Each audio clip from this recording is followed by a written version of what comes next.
আসসালামু আলাইকুম। ঢাকার ঐতিহাসিক পল্টন ময়দানে তাফসিরুল কোরআন মাহফিল ২০০১ খিলগাঁও ইসলামী পাঠাগার ও সমাজ কল্যাণ পরিষদ কর্তৃক আয়োজিত ৩ দিনব্যাপী ঐতিহাসিক তাফসিরুল কোরআন মাহফিলের শেষ দিনে এখন বক্তব্য রাখছেন বিশ্ববরেণ্য মুফাসসিরে কোরআন আল্লামা দেলাওয়ার হোসাইন সাঈদী। ৩ দিনব্যাপী তাফসিরুল কোরআন মাহফিলের আজ এই সমাপনী দিবসে লাখো জনতা নিয়ে তোমার দরবারে কয়েকবার দরুদ ও সালাম। এই লাখো জনতার সমাবেশে আমাদেরকে শরীক হওয়ার তৌফিক এনায়েত করলেন।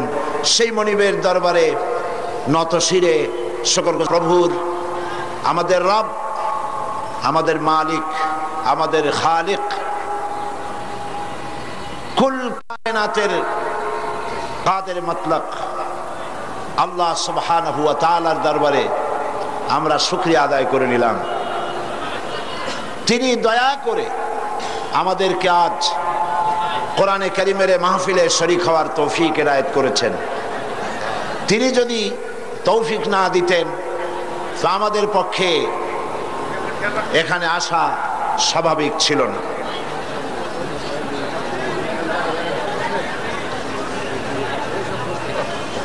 আপনারা যার যার জায়গা নিয়ে বসুন, সামনে এগোতে চেষ্টা করবেন না, কারণ সামনে তেমন কোনো জায়গা নাই।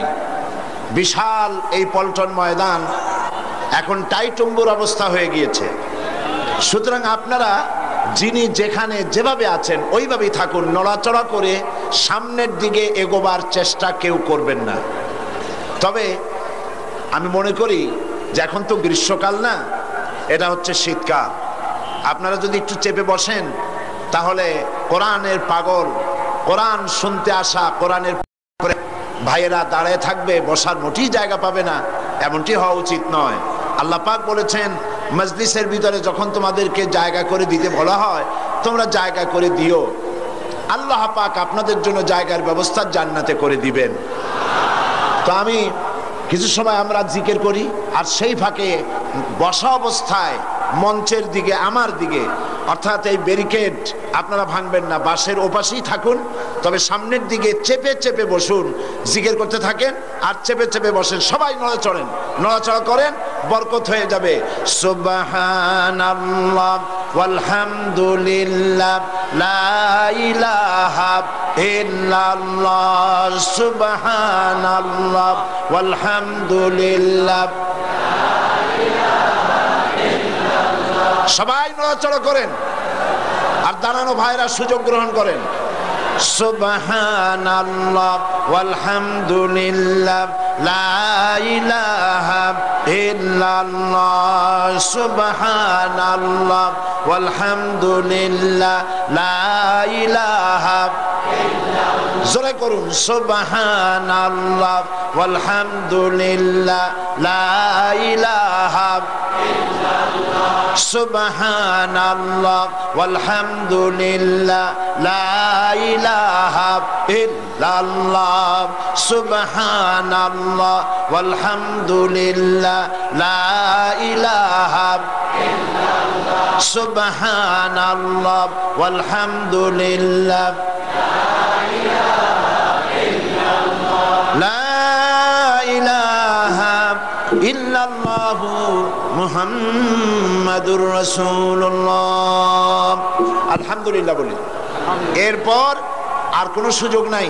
যিনি যেখানে আছেন একদম খামোশ হয়ে বসে আল্লাহর কথা শুনুন। কোরআন শরীফের মাহফিলে 50 মাইল, 60 মাইল, 100 মাইল দূর থেকেও লোকেরা এসেছেন, আলহামদুলিল্লাহ।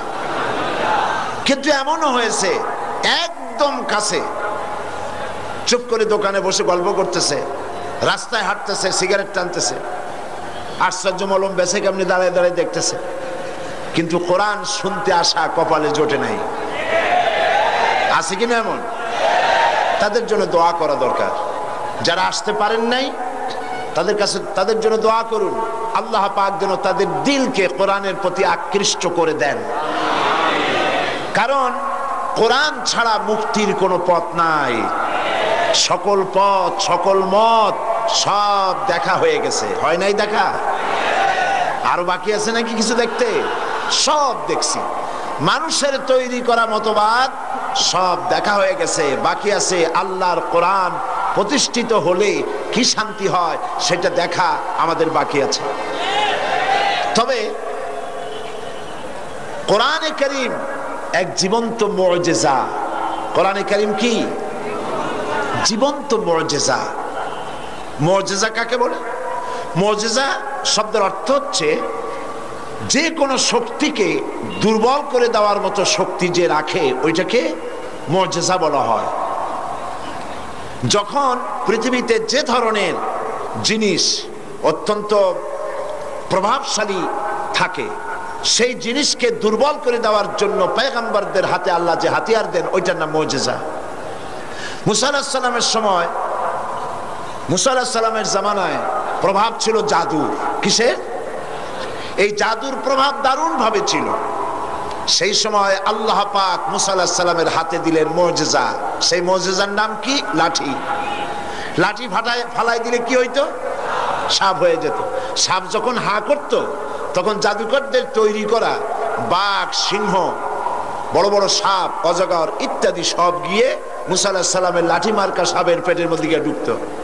জাদুকরেরা চিন্তা করত যে আমরা যেটা দেখাইছি এটা নিঃসন্দেহে জাদু, কিন্তু মুসা আলাইহিস সালাম যেটা দেখাইছেন এটা জাদু না। কারণ জাদু হলে সে তো এটা সমকক্ষ হতো, এ তো জাদু খাইয়া ফেলাইছে, কাজে এটা জাদু না, জাদুর বাবা অথবা জাদুর দাদা। মুসা আলাইহিস সালাম ইন্তেকাল করেছেন, কিন্তু এই মুজিজা তিনি ইন্তেকালের সাথে সাথে ক্লোজ হয়ে গিয়েছে। ওনার ইন্তেকালের পরে মুসা আলাইহিস সালামের কোন উম্মত ওই লাঠি দিয়ে আর একদিনের জন্য বড় সাপ তো দূরের কথা, একটা ছোট্ট সাপও বানাইতে পারে না।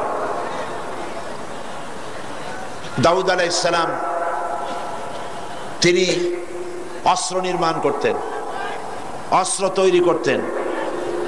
সেই লোহা দিয়ে, যে লোহা দিয়ে তিনি অস্ত্র তৈরি করতেন,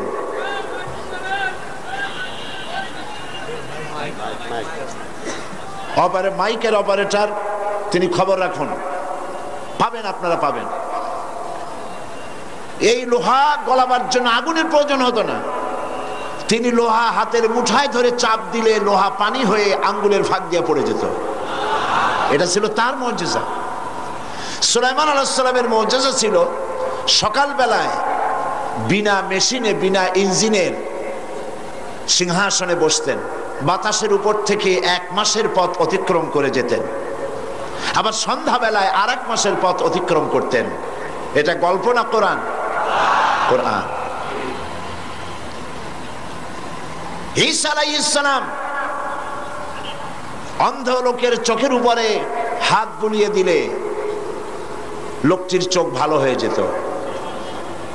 ঈসা আলাইহিস সালামকে আল্লাহ পাক উঠায় নেওয়ার পরে তার এই মুজিজা ওখানে শেষ হয়ে গিয়েছে। তার উম্মতেরা কেউ আর কোন অন্ধের চোখ ভালো বানাতে পারে না এই হাত বুলাইয়া। রাসূল করিম সাল্লাল্লাহু আলাইহি সাল্লামের সময় মুজিজা ছিল, রাসূল করিম সাল্লাল্লাহু আলাইহি সাল্লামের সময় সাহিত্যের প্রভাব ছিল দারুণ ভাবে, কবিতা এবং সাহিত্যে। সেই সময় আল্লাহ পাক কোরআন নাজিল করলেন তার কাছে। কোরআন দুনিয়ার সকল যুগের সমস্ত সাহিত্যের শিল্প, উৎকর্ষ, ভাষার লালিত্য, ছন্দ, এসব কিছুকে উতরে কোরআন এমন এক পর্যায়ে আছে, কোরআনের সাহিত্য যাকে স্পর্শ করা পৃথিবীর কোন সাহিত্যিকের পক্ষে সম্ভব নয়। এই জন্য দুনিয়ার সব নবীরা মারা গেলেন, ঈসা আলাইহিস সালামকে আল্লাহ পাক উঠায় নিলেন, মুজিজার সাথে সাথে বন্ধ হয়ে গেল, মুজিজা আর চালু থাকে নাই। রাসূল করিম সাল্লাল্লাহু আলাইহি সাল্লামের ইন্তেকালের পর তার মুজিজা তিনি কবরে নিয়ে যান নাই, মুজিজা রেখে গেছেন। কিয়ামত পর্যন্ত এই মুজিজা চলবে। এই মুজিজার নাম কি? সেই মুজিজা আমি চট্টগ্রাম তাফসীর মাহফিল সহ বিশাল বিশাল তাফসীর মাহফিলগুলিতে বলি, আপনারা কি মুজিজা শুনতে চান না দেখতে চান? লোকেরা বলে দেখতেই চাই, দেখতে পারলে আর শোনে কেনা। আমি তখন বলি যে দেখেন, এই মাহফিলের দিকেই তাকান। মুজিজা কারে বলে কোরআন শরীফের? এই বিশাল পল্টন মাঠের দিকে তাকান, আর একটু পরে এর আশেপাশেও জায়গা থাকবে না ইনশাআল্লাহ।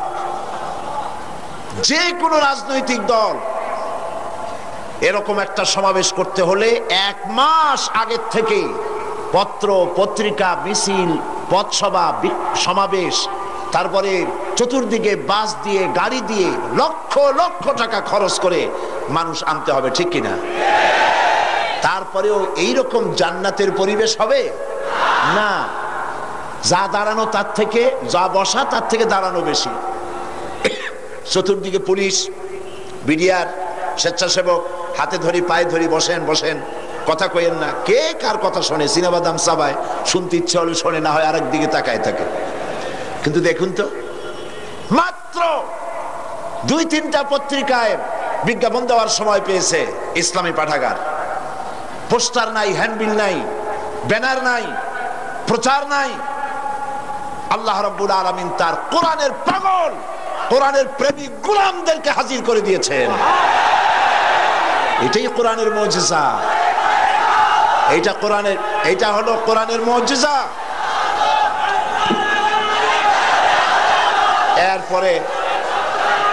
এরপরে দেখুন, আজ এই বিশাল মাহফিল, কি জান্নাতের পরিবেশ।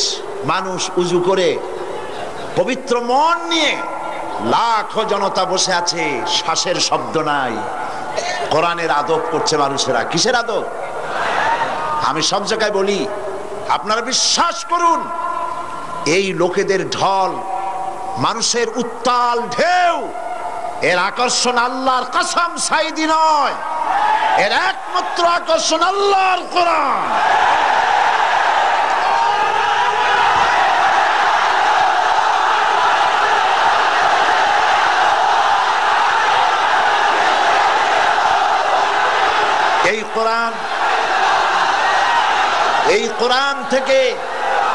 এই কোরআন থেকে মানুষকে বিচ্ছিন্ন করা যাবে না। আমি আপনাদের সামনে আলোচনা করব বিমাশিয়াতিল্লাহ তাআলা। আমি তো তেমন কিছু জানি না। সুবহানাকা লা ইলমা লানা ইল্লা মা আল্লামতানা। আল্লাহ যদি দয়া করে তার গোলামকে কিছু বলার জন্য ইহসান করেন, তবেই বলতে পারবো, নইলে আমার কাছে কিছুই নাই। ঢোল যেমন বাড়ি দিলে শব্দ অনেক দূর থেকে শোনা যায়, মনে হয় ভিতরে অনেক কিছু আছে, কিন্তু ঢোলের চামড়াটা ছিঁড়লে দেখা যাবে ভিতরে একদম শূন্য, কিছুই নাই। আমি এরকম একটা শূন্য মানুষ, ছোট্ট মানুষ, আল্লাহর এক গোলাম ছাড়া কিছুই নই। আল্লাহ পাক যদি দয়া করে বলার তৌফিক দেন বলবো। কিন্তু আপনাদেরকে কথা শোনাবার আগে, ওই যে প্রত্যেক দিন সাংবাদিক বন্ধুদেরকে ছেড়ে দিতে হয়, তাদের ব্যাপারে আমি পুরা সময়ের বক্তব্যের সারাংশ তাদের জন্য গুছিয়ে আমার কাছে রাখি, যেটা তাদের বললে ওনারা তাড়াতাড়ি নিয়ে চলে যেতে পারেন পত্রিকায় দেওয়ার জন্য। ওনাদের ব্যাপারে যে কথাগুলি বলবো, এরপরে আমি ওনাদের ব্যাপারে বলার অর্থ হচ্ছে সাংবাদিকদেরকে উদ্দেশ্য করে নয়, গোটা জাতিকে উদ্দেশ্য করে কথা বলছি। ওনারা হচ্ছেন আমাদের বন্ধু। ওনাদের মাধ্যমে কথাগুলি জাতির কাছে পৌঁছে। এটা যদি সবগুলি পত্রিকায় দায়িত্ব পালন করত, তাহলে কিসমত জাতির অনেক ভালো হয়ে যেত। এই সব মাহফিলে কথা হয় জাতি বিনির্মাণের কথা, চরিত্র তৈরির কথা, দেশ এবং জাতি গঠনের কথা, স্বাধীনতা সার্বভৌমত্বের কথা বলা হয়, স্বাধীনতা হেফাজতের কথা বলা হয়। সুতরাং এই কথাগুলি পত্রিকায় আসলে গোটা জাতি জানতে পারতো, কিসমত ভালো হতো। তোমরা তা করলে না। তবে ইনশাআল্লাহ আল্লাহ যাদেরকে পয়সা দিয়েছেন আজকের মাহফিলে আছেন, আমি বলবো মিডিয়া কোনো নেগলেক্টেড সেক্টর নয়, মিডিয়া খুব গুরুত্বপূর্ণ অস্ত্র। আমার যদি সময় হয় তাহলে সে ব্যাপারেও কথা বলবো। যাদের পয়সা কড়ি আছে, পত্রিকা বের করা উচিত ইসলামকে টিকায় রাখার জন্য, মুসলমান টিকায় রাখার জন্য, বাংলাদেশের স্বাধীনতা সার্বভৌমত্ব হেফাজতের জন্য পত্রিকা প্রয়োজন। ইসলাম গতানুগতিক ভাবে কোন ধর্মের নাম নয়। ইসলাম হচ্ছে একটি বিপ্লবী মতাদর্শ, যা সমগ্র পৃথিবীর সমাজ ব্যবস্থাকে পরিবর্তন করে নিজস্ব আদর্শ অনুযায়ী ঢেলে সাজাতে চায়। আর ধর্মনিরপেক্ষবাদীরা চায় কোরআন হাদিস তথা রাসূল করিম সাল্লাল্লাহু আলাইহি ওয়াসাল্লামের আদর্শ বিবর্জিত মন গড়া আদর্শে সমাজ ও রাষ্ট্র চালাতে। ধর্মনিরপেক্ষতার অর্থই হচ্ছে ধর্মহীনতা। ধর্মনিরপেক্ষ রাষ্ট্র প্রতিষ্ঠার ব্যাপারে ধর্মনিরপেক্ষবাদীদের দৃষ্টিতে ওলামা, মাশায়েখ, ইসলামী আন্দোলন এবং মাদ্রাসা, মসজিদই হচ্ছে তাদের প্রধান বাধা। মুসলিম দেশসমূহের মধ্যে তুরস্কই হচ্ছে প্রথম ধর্মনিরপেক্ষ ইউরোপের মুরিদ রাষ্ট্র। ইসলামের শত্রুদের খরিদকৃত গোলাম কামাল পাশা তুরস্ককে ধর্মনিরপেক্ষ রাষ্ট্র বানাবার জন্য হাজার হাজার আলেমদেরকে হত্যা করেছিল, মাদ্রাসা শিক্ষা বন্ধ করে দিয়েছিল এবং ইসলামী আন্দোলনের নেতা কর্মী, আলেম, ওলামা দিয়ে জেলখানাগুলি ভরে ফেলেছিল। এখন বাংলাদেশেও হুবহু তুরস্কের কামাল পাশার অনুকরণে বর্তমান সরকার ইউরোপ, আমেরিকা এবং ভারতকে খুশি করার জন্য বাংলাদেশকে একটি পূর্ণাঙ্গ ধর্মনিরপেক্ষ রাষ্ট্রে পরিণত করার লক্ষ্যে ওলামা, মাশায়েখ ও মাদ্রাসা ছাত্রদের উপরে অত্যাচারের স্টিম রোলার চালাচ্ছে। অথচ একথা সর্বজনবিদিত যে দেশের ওলামা, মাশায়েখ এবং মাদ্রাসার ছাত্র এবং শিক্ষক সমাজ সবচাইতে বেশি শান্তিপ্রিয় এবং সন্ত্রাস ও দুর্নীতি মুক্ত। যেমন কলেজ বিশ্ববিদ্যালয়গুলোতে এ যাবৎ যত সন্ত্রাসী তৎপরতা এবং হত্যাকাণ্ড ঘটেছে, মাদ্রাসাগুলিতে তার 1000 ভাগের 1 ভাগও ঘটে নাই। কলেজ বিশ্ববিদ্যালয়গুলোতে যত ধর্ষণের ঘটনা ঘটেছে, মাদ্রাসাগুলোতে তার 1,00,000 ভাগের 1 ভাগও ঘটে নাই। দেশের মন্ত্রী, এমপি এবং তাদের রাজনৈতিক সহযোগীরা দেশ স্বাধীনের পর থেকে এ পর্যন্ত যত দুর্নীতি, স্বজনপ্রীতি, সরকারি অর্থ লুটপাট করেছে, দেশের ওলামা, মাশায়েখ বৃন্দ তার 1000 কোটি ভাগের 1 ভাগও করে নাই। তাছাড়া মাদক ব্যবসা, অস্ত্রবাজি, এসিড নিক্ষেপ, চোরাকারবারি এবং অন্যের জমি বাড়ি দখলের কোন একটির সাথেও দেশের আলেম, ওলামা, মাদ্রাসার শিক্ষক, মাদ্রাসা ছাত্রদের দূরতম সম্পর্ক নাই। তারপরও দেশের সরকার এবং ভারতের অর্থে লালিত পত্রিকাগুলি এবং ইসলামের জঘন্য দুশ্মন এনজিও গুলো আর হিন্দুস্তানের পাঁচাটা গোলাম তথাকথিত বুদ্ধিজীবী এবং কবি সাহিত্যিকরা এক সুরে সমস্বরে আলেম, ওলামা, মাশায়েখ এবং মাদ্রাসা শিক্ষার বিরুদ্ধে বিষোদ্গার করে চলছে এদেশ থেকে ইসলামকে নির্মূল করার জন্য।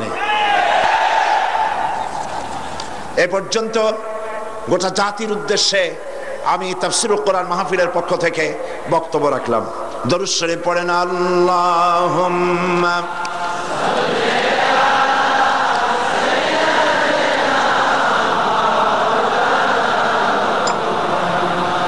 ওয়া আলা আলি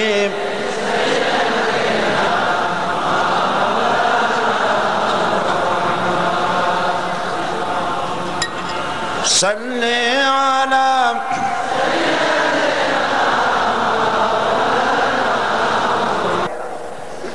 আল্লাহ রাব্বুল আলামিন এই পৃথিবীর মানব মণ্ডলীকে হেদায়েতের জন্য কোরআন দান করেছেন। এই কোরআন এসেছে মানুষের ভাগ্যকে সুপ্রসন্ন করার জন্য। কিন্তু অবস্থা কি দেখতে পাচ্ছি? আমরা দেখতে পাচ্ছি কোরআন যাদের কাছে পৃথিবীতে তারাই সব থেকে বেশি মার খায়, ঠিক কিনা? বসনিয়ায় মার খায় কারা? চেচনিয়ায় কারা? দাগেস্তান, বার্মায় কারা? ফিলিপিনে কারা? কাশ্মীরে কারা? প্যালেস্টাইনে কারা? সারা বিশ্ব জুড়ে আজ মুসলমানরাই মার খাচ্ছে। তার অর্থ কি এই দাঁড়াবে যে মুসলমানরাই হচ্ছে কোরআন তাদের কাছে আছে বলে এই কারণেই তারা মার খাচ্ছে? না। আল্লাহ রাব্বুল আলামিন কোরআনে কারীমের ভিতরে বলেছেন, তাহা মা আনজালনা আলাইকাল কুরআনা লিতাশকা। নবী হে, কোরআন আমি এই জন্য নাজিল করি নাই যে আপনি ভাগ্য বিপর্যস্ত হবেন, হতভাগ্য হয়ে যাবেন, এজন্য কোরআন আসে নাই। কোরআন এসেছে ভাগ্যকে সুপ্রসন্ন করে দেওয়ার জন্য। যাদের কাছে কোরআন থাকবে তারা শাসিত হবে না, যাদের কাছে কোরআন থাকবে তারা বিশ্বকে শাসন করবে। আজ কোরআন ঘরে থাকা সত্ত্বেও আমরা এই কোরআন থেকে ফায়দা নিতে পারলাম না। এমন একখানা কিতাব যার কাছে আসতে বলে লোহাগুলি পাথর হয়ে, লোহাগুলি সোনা হয়ে যায়, পাথরগুলি হীরকখণ্ডে পরিণত হয়ে যায়। কবি বলছেন, উতর কর গার হেরা সে সুয়ে কওম আয়া, উতর কর গার হেরা সে সুয়ে কওম আয়া, और के नुस्खे किमिया सतलाया। रसूल करीम सल्लल्लाहु अलैहि वसल्लम হেরা পাহাড় থেকে নেমে এলেন, হাতে আনলেন একখানা পরশ পাথর, সৌভাগ্য স্পর্শমণি কোরআন। এই কোরআনের সংস্পর্শে যেই এলো তার ভিতরে পরিবর্তন এসে গেল। কোরআন জিরোকে, কোরআনের সাথে যদি কোনো হিরো আসে আর যদি বেয়াদবি করে, হিরোকে কোরআন জিরো বানায় দেয়। আবার যদি কোনো জিরো আসে, জিরোকে কোরআন শরীফ হিরো বানায় দেয়। তার নমুনা আমরা দেখতে পাই হযরত ওমর রাদিয়াল্লাহু তাআলা আনহু কত বড় জাহিল ছিলেন। আল্লাহ নবী হত্যা করতে আসতে পারেন, কত বড় জাহিল হলে পরে তিনি নবী হত্যা করতে আসলেন, কিন্তু তিনি নবী হত্যা করতে পারেন নাই। কোরআন তার জাহালাতের কল্লা কাটিয়ে দিয়েছে। কোরআনের আওয়াজ শুনে, কোরআন তেলাওয়াত করে তার মনের পরিবর্তন হয়ে গিয়েছে। রাসূলের কাছে এসেছেন তরবারি হাতে। হুজুর জিজ্ঞেস করলেন, ওমর কি মতলব নিয়ে এসেছো? ওমর বললেন, মতলব তো খারাপই ছিল, কিন্তু কোরআন পড়ার পরে আমার মতলব পরিবর্তন হয়ে গেছে। জীবনের 26টি বছর কুফরির অন্ধকারের ভিতরে ডুবেছিলাম, আমাকে তাওহীদের আলোর সন্ধান দিয়ে দিন। নবীজি তাকে পড়তে বললেন, লা ইলাহা ইল্লাল্লাহু মুহাম্মাদুর রাসূলুল্লাহ।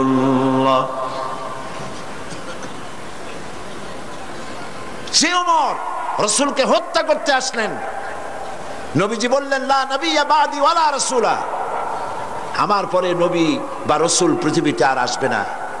কিন্তু আমার পরে যদি কেউ নবী হতো, লাকানা ওমর, ওমরকে আল্লাহ অবশ্যই নবী বানায় দিতেন।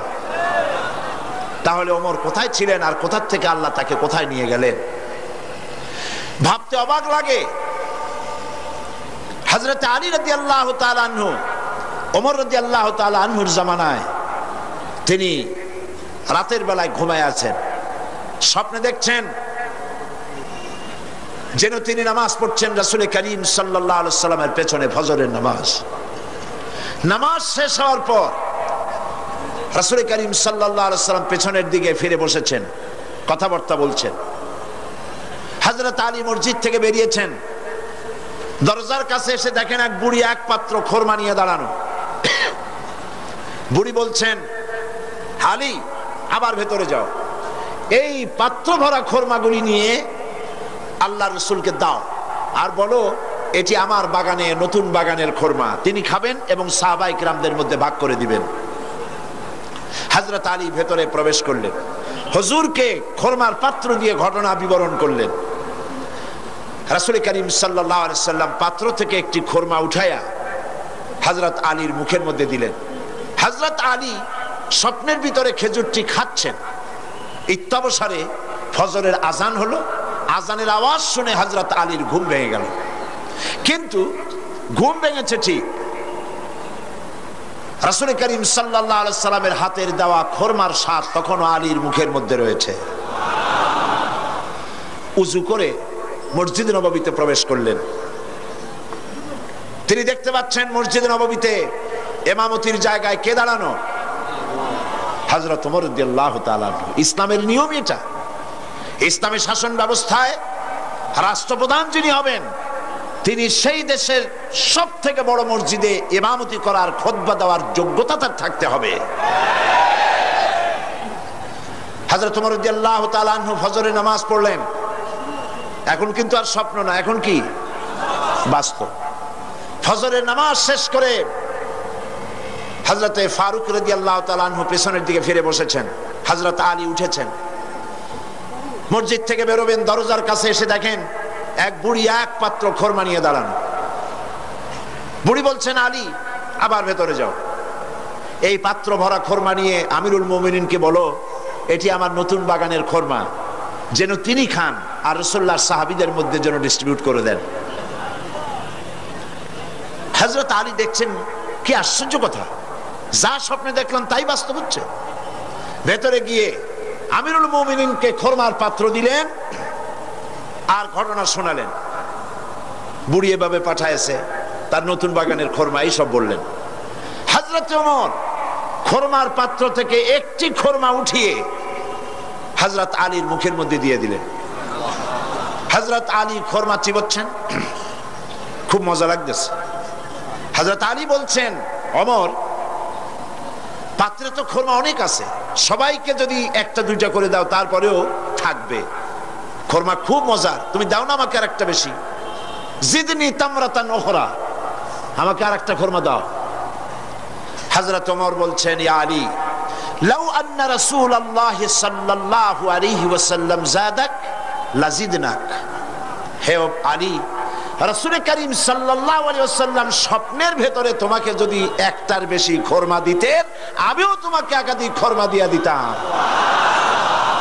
হযরত আলী রাদিয়াল্লাহু তাআলা আনহু বলছেন, ইয়া ওমর আহিয়া রুইয়া রাআইতাহা আম হিয়া গায়বুন আম ইত্তালাত আলাইহি। এটা কি, এটা কি তুমি স্বপ্ন দেখেছো আমার মতো, না গায়েব থেকে তোমাকে জানানো হয়েছে? আমাকে রাসূলুল্লাহ স্বপ্নে একটা খোরমা দিলেন, তা তুমি টের পাইছো কেমনে, কিভাবে টের পেলে? এটা কি স্বপ্ন দেখেছো না গায়েব? হযরত ওমর বলছেন, ইয়া আলী ওয়াল্লাহি মা হিয়া রুইয়া ওয়ালা গায়ব ওয়ালাকিন্নাল মুমিনা ইযা আখলাসা কলবাহু ইয়ারা বিনূরিল্লাহ। মূল বক্তব্য হচ্ছে, হে আলী এটা স্বপ্নও নয়, এটা গায়েব থেকেও আমাকে জানানো হয়নি। মূল কথা হচ্ছে, আল্লাহর কোন মুমিন বান্দা যখন আল্লাহর জন্য হয়ে যায়, ব্যক্তিতে, পরিবারে, সমাজে, রাষ্ট্রে, জীবনের সব ক্ষেত্রে যদি কোনো মুমিন বান্দা আল্লাহর গোলাম হয়ে যায়, তো আল্লাহর সাহায্যেই সে দেখতে পায়। হযরত ওমর কোথায় ছিলেন আর কোরআন তাকে কোথায় নিয়ে গেল? সুবহানাল্লাহ ওয়া বিহামদিহি। সেই কোরআন, এই দিকটা মাইক পাচ্ছে না, অপারেটর পাঠায় দিন, পাবেন ইনশাআল্লাহ পাবেন। কোরআন পৃথিবীতে মানব গোষ্ঠীর হেদায়েতের জন্য এসেছে। সেই কোরআন থেকে বিগত দুদিন আমি আলোচনা করেছি আপনাদের সামনে, সূরা আস-সাফ থেকে। আসুন, তুজিকুম মিন আযাবিন আলীম তুমিনুনা বিল্লাহি ওয়া রাসূলিহি ওয়া তুজাহিদুনা ফি সাবিলিল্লাহি বিআমওয়ালিকুম ওয়া আনফুসিকুম যালিকুম খায়রুল লাকুম ইন কুনতুম তা'লামুন। সাদাকাল্লাহুল আযীম। আল্লাহ পাক বলছেন, হে বিশ্বাসীরা, যারা তোমরা ঈমান এনেছো, শোনো, আমি কি তোমাদের কেমন একটি ব্যবসার কথা বলবো না, যে ব্যবসায় তোমাদেরকে জাহান্নামের কঠিন শাস্তি থেকে রক্ষা করবে? তার মানে অবশ্যই বলবো, সেই ব্যবসাটা হচ্ছে আল্লাহর সাথে ব্যবসা করতে হবে। ব্যবসার পুঁজি কয়টা বলেছিলাম? তিনটি। একটি হলো ঈমান বিল্লাহ, আল্লাহর প্রতি ঈমান, আরেকটি হচ্ছে রাসূলের প্রতি ঈমান, আরেকটি হচ্ছে, জোরে বলুন, আমরা আল্লাহর প্রতি ঈমানের কথা আলোচনা করেছি, রিসালাতের প্রতি ঈমানের কথা কিছুটা বলেছি, বাকি কথা আজকে আলোচনা করতে চেষ্টা করব ইনশাআল্লাহ। তবে আপনারা খেয়াল রাখবেন, শয়তান যেন কাউকে মাহফিল থেকে উঠায় দিতে না পারে, সেজন্য খেয়াল রাখবেন, মজবুত হয়ে বসতে চেষ্টা করবেন, যাতে সবগুলি কথা শোনার সৌভাগ্য অর্জন আমরা করতে পারি। আর আখিরি মোনাজাত এই লাখো জনতার বিশাল মোনাজাতে আমরা যেন শরীক হতে পারি। আল্লাহ যেন তৌফিক দান করেন, বলি আমিন। রাসূলের প্রতি ঈমান, সেই ঈমানের কিছু কথা গতকাল বলেছিলাম, আজকে বাকি আরো কিছু কথা। রাসূলের প্রতি ঈমানের অর্থ শুধু এতটুকু নয় যে মাথায় টুপি পরলাম, দাড়ি রাখলাম, জামা গায়ে দিলাম, এতটুকুনি শুধু নয়, বরং রাসূল হচ্ছেন আমাদের আদর্শ, এটা বিশ্বাস করতে হবে। রাসূল আমাদের কি?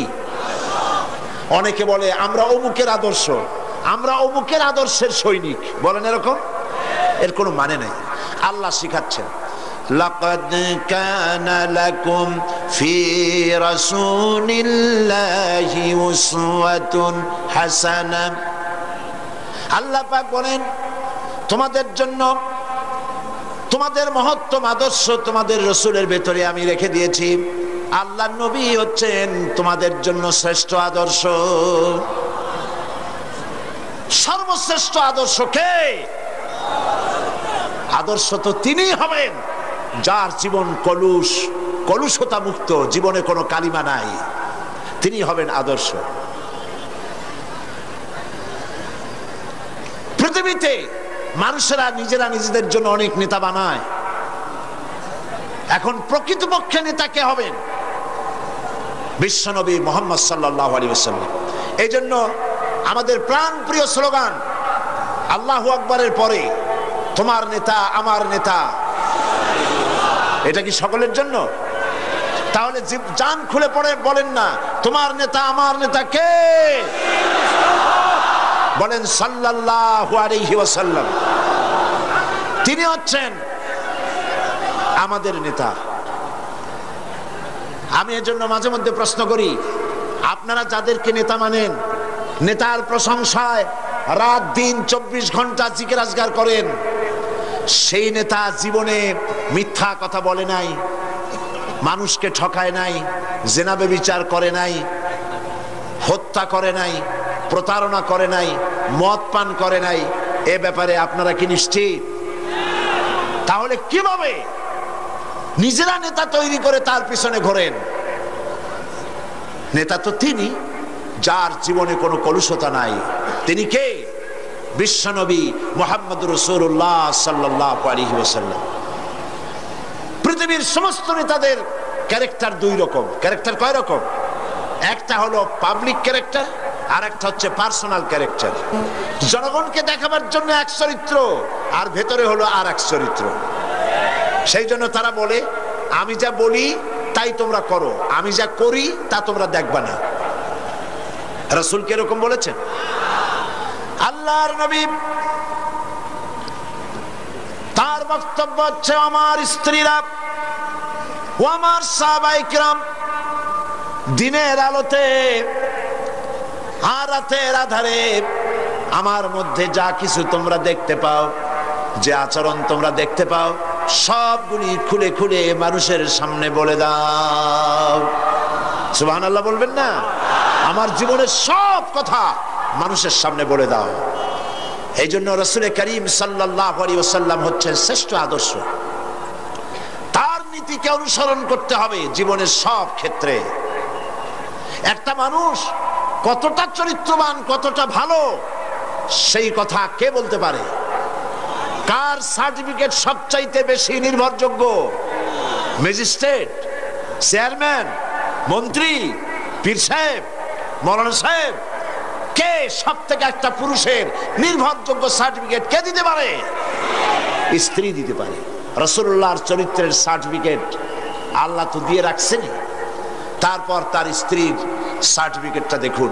হেরা পাহাড় থেকে যখন নেমে এসে তিনি বলেছিলেন, আমি ভয় পেয়েছি, তাড়াতাড়ি করে আমাকে ঢেকে দাও। হযরতে খাদিজা জিজ্ঞেস করেছিলেন, আবুল কাসেম আপনার কি হয়েছে? কেন আপনি, আপনার চোখ বড় হয়ে গিয়েছে, শরীর কাঁপছে, গায়ে জ্বর উঠেছে, কারণ কি? তিনি বললেন, আমি এরকম এক জ্যোতির্ময় মহাপুরুষ দেখেছি যাকে আমি জীবনে কোনোদিন দেখি নাই।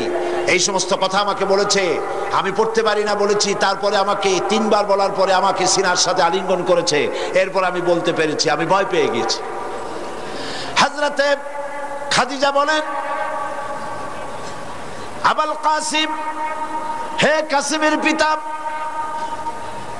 আমি নিশ্চিত করে বলতে পারি কোন জিন, কোন দুষ্ট শয়তান আপনার অনিষ্ট করতে পারে না, কারণ আপনি কখনো মিথ্যা কথা বলেন না, আপনি প্রতিবেশীর হক আদায় করেন, আত্মীয়দের হক আদায় করেন, এতিম মিসকিনকে খেতে দেন, বিধবাকে আশ্রয় দেন, আপনার ক্ষতি কোনো জিন বা শয়তান করতে পারে না। নবীজি পরবর্তী সময় হযরত খাদিজাকে যখন ঈমানের দাওয়াত দিলেন, যখন তিনি বললেন আমি আল্লাহর নবী, তুমি ঈমান আনো আল্লাহর উপরে, আমাকে রাসূল হিসাবে নবী হিসাবে মানো, হযরত খাদিজা এক মুহূর্ত দেরি করেন নাই, সঙ্গে সঙ্গে হযরত খাদিজা বলেছেন লা ইলাহা ইল্লাল্লাহু মুহাম্মাদুর রাসূলুল্লাহ।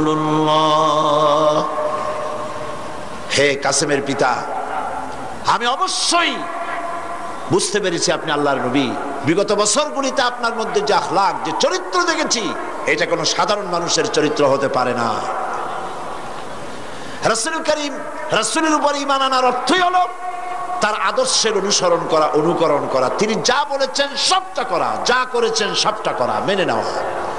এইখানে যদি দ্বিধাদ্বন্দ্ব থাকে তাহলে তো মুমিন হওয়া যাবে না। হযরত ওমর রাদিয়াল্লাহু তাআলা আনহুর কাছে এক লোক এসে বলেছিল, এক মুসলমান একটা বিচারের সানি করতে এসেছিল, বলছে ওমর একটা বিচারের সানি করে দাও, দ্বিতীয়বার বিচারটা করে দাও। তো প্রথমবার কার কাছে গিয়েছিলে? তো তিনি বললেন যে আমি প্রথমবার তো মুহাম্মদ সাল্লাল্লাহু আলাইহি ওয়াসাল্লামের কাছে গিয়েছিলাম, আমি মুসলমান মানুষ, আমার বিরুদ্ধে ইহুদি কেস দায়ের করলো, হুজুর সাক্ষী প্রমাণ নিয়ে আমি মুসলমান, নামাজ পড়ি, যুদ্ধে যাই, চাঁদা দেই, আমার বিরুদ্ধে রায়টা দিলেন, এটা কি সঠিক হয়েছে? আপনি বরং এই সবকিছু শুনে মিলে এটাকে দ্বিতীয়বার বিচারটা করে দেন। হযরত ওমর রাদিয়াল্লাহু তাআলা আনহু বললেন দাঁড়াও, অপেক্ষা করো, আমি বিচার করতেছি। ঘরের মধ্যে প্রবেশ করলেন, তরবারি একখানা নিয়ে আসলেন, আর তরবারি দিয়ে আঘাত দিলেন, বললেন আল্লাহর বান্দা, রাসূল করিম সাল্লাল্লাহু আলাইহি ওয়াসাল্লাম বিচার করার পর সেই বিচার যে মানতে পারে না, তার বিচার তো এরকম করে করে দিতে হয়। লোকটি দ্বিখণ্ডিত হয়ে গেল। রাসূলের কাছে খবর এলো ওমর রাদিয়াল্লাহু তাআলা আনহু মুসলমান হত্যা করেছেন। চতুর্দিকে বদনাম ছড়িয়ে গেল। রাসূল করিম সাল্লাল্লাহু আলাইহি ওয়াসাল্লাম চিন্তায় পড়ে গেলেন, হযরত ওমর এতটা করতে গেলেন কেন? আল্লাহ পাকের পক্ষ থেকে আয়াত নাজিল হয়ে গেল। আল্লাহ রাব্বুল আলামিন শোনালেন, ফালা ওয়া রাব্বিকা লা ইউমিনুন, হে নবী আপনার রবের কসম, আপনার আল্লাহর কসম, যেই ব্যক্তি ঈমানের দাবি করে, মুসলমানের দাবি করে, আপনার হুকুম, আপনার সিদ্ধান্ত মানতে দ্বিধা দ্বন্দ্বে ভোগে, সে কখনোই মুমিন হতে পারে না, সে মুমিন নয়। ওমর যাকে হত্যা করেছে সে মুসলমান নয়, মুনাফিক। সুতরাং ইসলাম কবুল করলে ইসলামের সবটা মানতে হবে, অল্প একটু মানলে হবে না। রাসূল করিম সাল্লাল্লাহু আলাইহি ওয়াসাল্লামকে তার উপর ঈমান আনতে হলে সম্পূর্ণটাই মানতে হবে। রাসূল করিম সাল্লাল্লাহু আলাইহি ওয়াসাল্লামের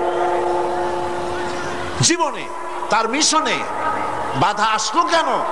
বাধা এই জন্য এসেছে, বাধা যে হয়েছে এটা তো আপনারা নিশ্চয়ই জানেন। বাধাটা দিল কারা? সে কথা গতকাল বলেছি। যদি রাসূল করিম সাল্লাল্লাহু আলাইহি ওয়াসাল্লাম শুধুমাত্র টুপির কথা বলতেন, দাড়ির কথা বলতেন, জামার কথা বলতেন, কদু খাওয়ার কথা বলতেন, মিষ্টি খাওয়ার কথা বলতেন, আতর লাগাবার কথা বলতেন, সুরমা লাগাবার কথা বলতেন, তাহলে রাসূলকে মার খেতে হতো না, ঠিক কিনা বলেন? এই ধরুন আমি যদি আপনাদের বলি, ভাইরা আপনারা সকলে দাড়ি রাখবেন, মাথায় টুপি দেবেন, ভালো জামা টামা, সুন্নতি জামা, লম্বা জামা পরবেন, পাগড়ি পরবেন, আপনারা কি আমাকে মারতে আসবেন নাকি? আপনারা বলবেন তো ভালো কথাই, মন্দ কি? তো রাসূলুল্লাহ মারটা খাইলেন কেন? দাড়ি রাখতে বলেছে তো ভালো কথা, পুরুষের দাড়ি হলে তো খুব ভালোই লাগে, দাড়ি যত বড় হয় আরো সুন্দর লাগে, আর বেশি ঘন হলে শীতকালে মাফলারের দরকার হয় না, গলাটা ঢেকে থাকে, কত সুন্দর। তেতে মারতে আসবে কেন? কদু খাইতে বললে তাতে মারতে আসবে কেন? মিষ্টি খাইতে বলেছেন তাতে মারতে আসবে কেন? মূল বিষয়টা হলো, মারতে আসার কারণটা ছিল এই, মার খেয়েছেন রাসূল এই কারণে, তিনি পৃথিবীর বুকে আল্লাহর জমিনে আল্লাহর আইন প্রতিষ্ঠা করতে চেয়েছেন। আল্লাহ রাব্বুল আলামিন বলেছেন, আলা লাহুল খালকু ওয়াল আমর, জেনে রাখো সৃষ্টি যার, আইন চলবে তার, অন্য কারো নয়। আইন চলবে কার? সবাই বলুন কার? আল্লাহ পাকের আইনকে জমিনে প্রতিষ্ঠার জন্য পয়গম্বরেরা দায়িত্ব পালন করে গেছেন। সুতরাং নবীর উপরে ঈমান আনার অর্থ ইয়া নবী সালাম আলাইকা বলা নয় শুধু। নবীর উপর ঈমান আনার অর্থ দাড়ি আর টুপি লাগানো নয় শুধু। নবীর উপরে ঈমান আনার অর্থ হলো দাড়ি, টুপি, জামা সহ, পাগড়ি সহ, মেসওয়াক, সুরমা, যা যা রাসূল করেছেন বলেছেন সব সহ দ্বীন প্রতিষ্ঠার জন্য জিহাদে অংশগ্রহণ করতে হবে।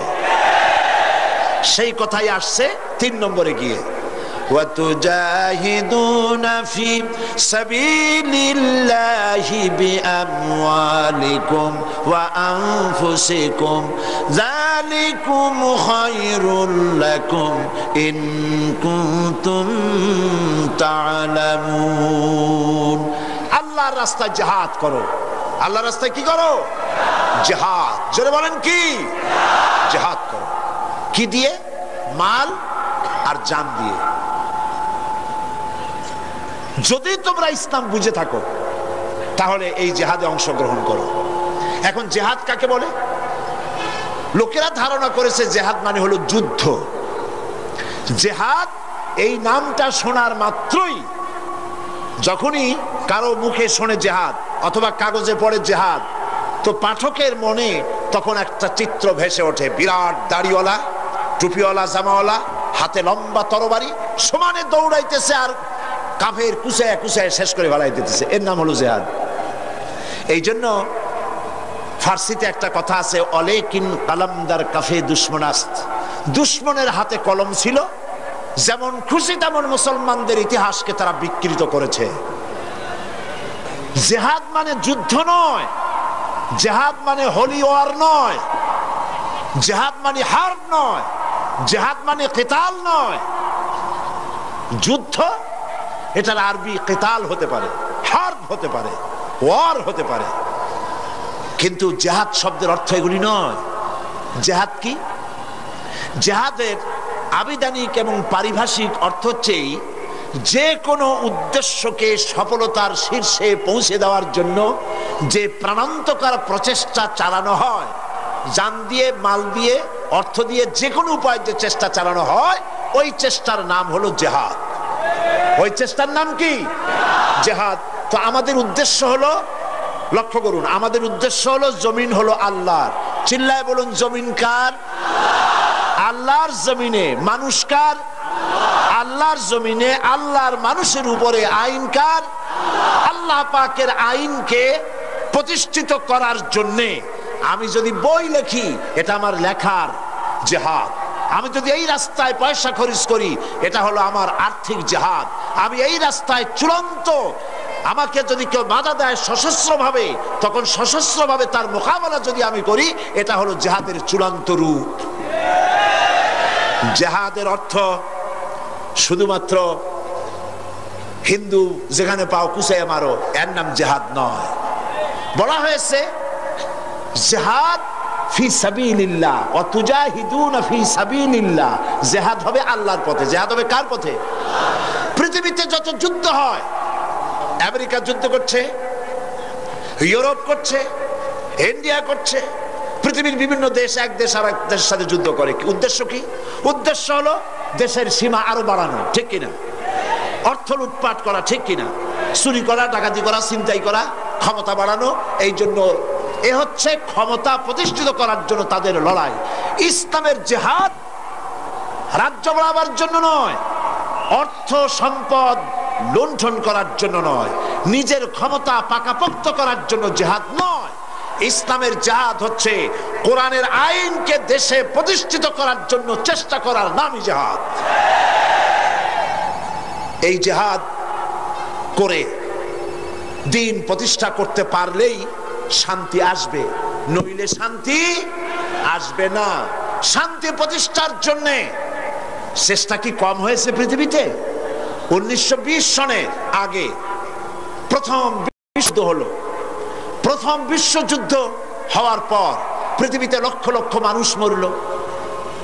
আর্থিক শত শত বিলিয়ন মিলিয়ন ট্রিলিয়ন ডলারের ক্ষতি হলো। আর যেন যুদ্ধ না হয় সেজন্য 1920 সনে তৈরি হলো লিগ অব নেশনস, যাতে যুদ্ধ বিগ্রহ আর না হয়। লিগ অব নেশনস তার সমস্ত প্রচেষ্টা ব্যর্থ হয়ে গেল। 1939 সনে সেকেন্ড গ্রেট ওয়ার, দ্বিতীয় বিশ্বযুদ্ধ শুরু হয়ে গেল। আর এই যুদ্ধ চলল 1945 সন পর্যন্ত। একটানা 6 বছর যুদ্ধ চলল। পৃথিবীর লক্ষ লক্ষ মানুষ নিহত হলো, কোটি কোটি মানুষ সাবারার হলো, বাড়ি গেল, ঘর গেল, ইন্ডাস্ট্রি গেল, দেশ গেল, সব শেষ হয়ে গেল। পৃথিবীতে আর যাতে যুদ্ধ বিগ্রহ না হয় সেজন্য তৈরি হলো ইউনাইটেড নেশনস অর্গানাইজেশন, সংক্ষেপে ইউএনও, আকওয়ামে মুত্তাহিদা, জাতিসংঘ তৈরি হলো। এখন আমার প্রশ্ন, জাতিসংঘ তৈরি হওয়ার পর থেকে দেশে যুদ্ধ বিগ্রহ বন্ধ হয়ে গেছে? বন্ধ হয়েছে? বন্ধ হয় নাই। কারণ কি? কেন বন্ধ হলো না? আমি জাতিসংঘ হেডকোয়ার্টারের সামনে 42 স্ট্রিট, যেটা হচ্ছে জাতিসংঘ হেডকোয়ার্টারের একদম সামনে, এইখানে আমি মাহফিল করেছি। প্রায় 1.5 লাখের মতো লোক এখানে উপস্থিত ছিল। পুরা রাস্তা খালি করা ছিল। সেটা ছিল মুসলিম ডে, প্যারেড ডে। সেইখানে যখন বক্তৃতা করলাম, বক্তৃতা করার আগে আমি প্রশ্ন করলাম যে এই জাতিসংঘ যেখানে তৈরি হয়েছে এখানে আগে কি ছিল? আমাকে এর ইতিহাস শোনানো হলো যে এই জায়গায় আগে ছিল কসাইখানা। এখানে গরু, ছাগল, ভেড়া, শুয়ার ইত্যাদি জবাই করতো, আর সেগুলি গোশত এখান থেকে সব জায়গায় ডিস্ট্রিবিউট হতো, বিক্রি হতো কসাইখানা। সেই জায়গাটা খরিদ করে জাতিসংঘের অফিস বানানো হয়েছে। বললাম কাজ তো খারাপ হয় নাই, ভালোই হয়েছে। যেখানে আনঅফিসিয়াল পশু জবাই হতো সেখানে এখন অফিসিয়ালি দুনিয়ার মানবতা জবাই করার ব্যবস্থা করা হয়েছে। জাতিসংঘ হেডকোয়ার্টারের সামনে 42 স্ট্রিট, যেটা হচ্ছে জাতিসংঘ হেডকোয়ার্টারের একদম সামনে, এইখানে আমি মাহফিল করেছি। প্রায় 1.5 লাখের মতো লোক এখানে উপস্থিত ছিল। পুরা রাস্তা খালি করা ছিল। সেটা ছিল মুসলিম ডে, প্যারেড ডে। সেইখানে যখন বক্তৃতা করলাম, বক্তৃতা করার আগে আমি প্রশ্ন করলাম যে এই জাতিসংঘ যেখানে তৈরি হয়েছে এখানে আগে কি ছিল? আমাকে এর ইতিহাস শোনানো হলো যে এই জায়গায় আগে ছিল কসাইখানা। এখানে গরু, ছাগল, ভেড়া, শুয়ার ইত্যাদি জবাই করতো, আর সেগুলি গোশত এখান থেকে সব জায়গায় ডিস্ট্রিবিউট হতো, বিক্রি হতো, কসাইখানা। সেই জায়গাটা খরিদ করে জাতিসংঘের অফিস বানানো হয়েছে। বললাম কাজ তো খারাপ হয় নাই, ভালোই হয়েছে। যেখানে আনঅফিসিয়াল পশু জবাই হতো সেখানে এখন অফিসিয়ালি দুনিয়ার মানবতা জবাই করার ব্যবস্থা করা হয়েছে। 25 মিনিট বক্তৃতা করেছিলাম। আলহামদুলিল্লাহ 3 জন খ্রিস্টান সেখানে মুসলমান হয়েছে। জাতিসংঘ তৈরি হলো পৃথিবীর মানুষকে শান্তি দেওয়ার জন্য, শান্তি দিতে পারে নাই। আমি সেইখানে এই বক্তৃতাটা করেছিলাম যে জাতিসংঘের দৃষ্টান্তটা যেন সেই ঘটনার মতো। একজনের বাড়িতে আগুন লেগেছে, বাড়িওয়ালা চিৎকার মেরে বলছে কে আছো কোথায় ভাইরা, যার কাছে যা আছে তাই নিয়ে আমার বাড়ির আগুন নিভায় দাও। তার এক বন্ধু ছিল, তার ছিল সমিল, করাত মিল। সে শুনেছে বন্ধু বলেছে যা আছে তাই নিয়ে আসো। সে চতুর্দিকে তাকায় দেখলো কিছু গাছের করাতের গুড়ি, গাছ কাটে যে গুড়ি গুড়ি পড়ছে। 2 বস্তা করাতের গুড়ি নিয়ে, গাছের গুড়ি নিয়ে ছুটলো আগুন নিভাবার জন্য। আর একজনের ছিল রাইস মিল, 3 বস্তা তুষ নিয়ে দৌড় মারলো। আর একজনের ছিল পেট্রোল পাম্প, 50 গ্যালন পেট্রোল নিয়ে দিল দৌড়। যার কাছে যা আছে তাই নিয়ে ছুটলো। বন্ধুরা, এই সব জিনিস এসে আগুনের মধ্যে জিনিস এনে ফেলে দিল। বেচারার যাও 2-1খানা খুঁটি বাঁচত, তাও কি আর বাঁচবে? বাঁচবে। বললাম এই জাতিসংঘ দুনিয়ার শান্তি প্রতিষ্ঠার জন্য আহ্বান করলো, পৃথিবীর বন্ধুরা তোমাদের যার কাছে যা আছে তাই নিয়ে আসো, দুনিয়ার আগুন নিভাই, অশান্তির আগুন নিভায় দেই। রাশিয়া বলল আমার কাছে আছে দুনিয়ার নিকৃষ্ট পচা মতবাদ, কমিউনিজম।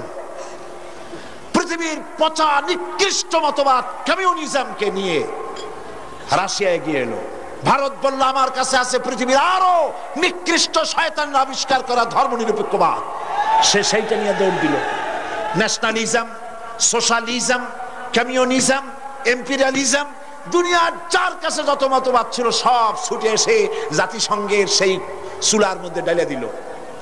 এখন হলো এই অশান্তির আগুনে ঘৃতাহুতি দিয়ে পৃথিবীর অশান্তিকে আরো দাবানলের মতো জ্বালায় দেওয়া হলো। অবস্থা হলো এই পৃথিবী হলো যেন এক উত্তপ্ত কড়াই, আর পৃথিবীর মানুষেরা হচ্ছে তাতে জনমের মতো ফ্রাই। ঠিক কিনা? সুতরাং পৃথিবীর মানুষ তো মানুষকে শান্তি দিতে পারবে না, জাতিসংঘ তা প্রমাণ করেছে। সেন্টো করেছে, সিয়াটো করেছে, আসিয়ান করেছে, সার্ক করেছে। 7টি দেশ মিলে শান্তির জন্য, প্রতিবেশী 7টি দেশ মিলে সার্ক তৈরি হয়েছিল। সার্ক তো আর হয় নাই, হয়েছে শার্ক। শার্ক মানে কি? হাঙ্গর। এরা 7 জন যখন এক জায়গায় বসতো তখন কোরআনের ওই আয়াত মনে পড়ে যেত, তাহসাবুহুম জামিআন ওয়া কুলুবুহুম শাত্তা।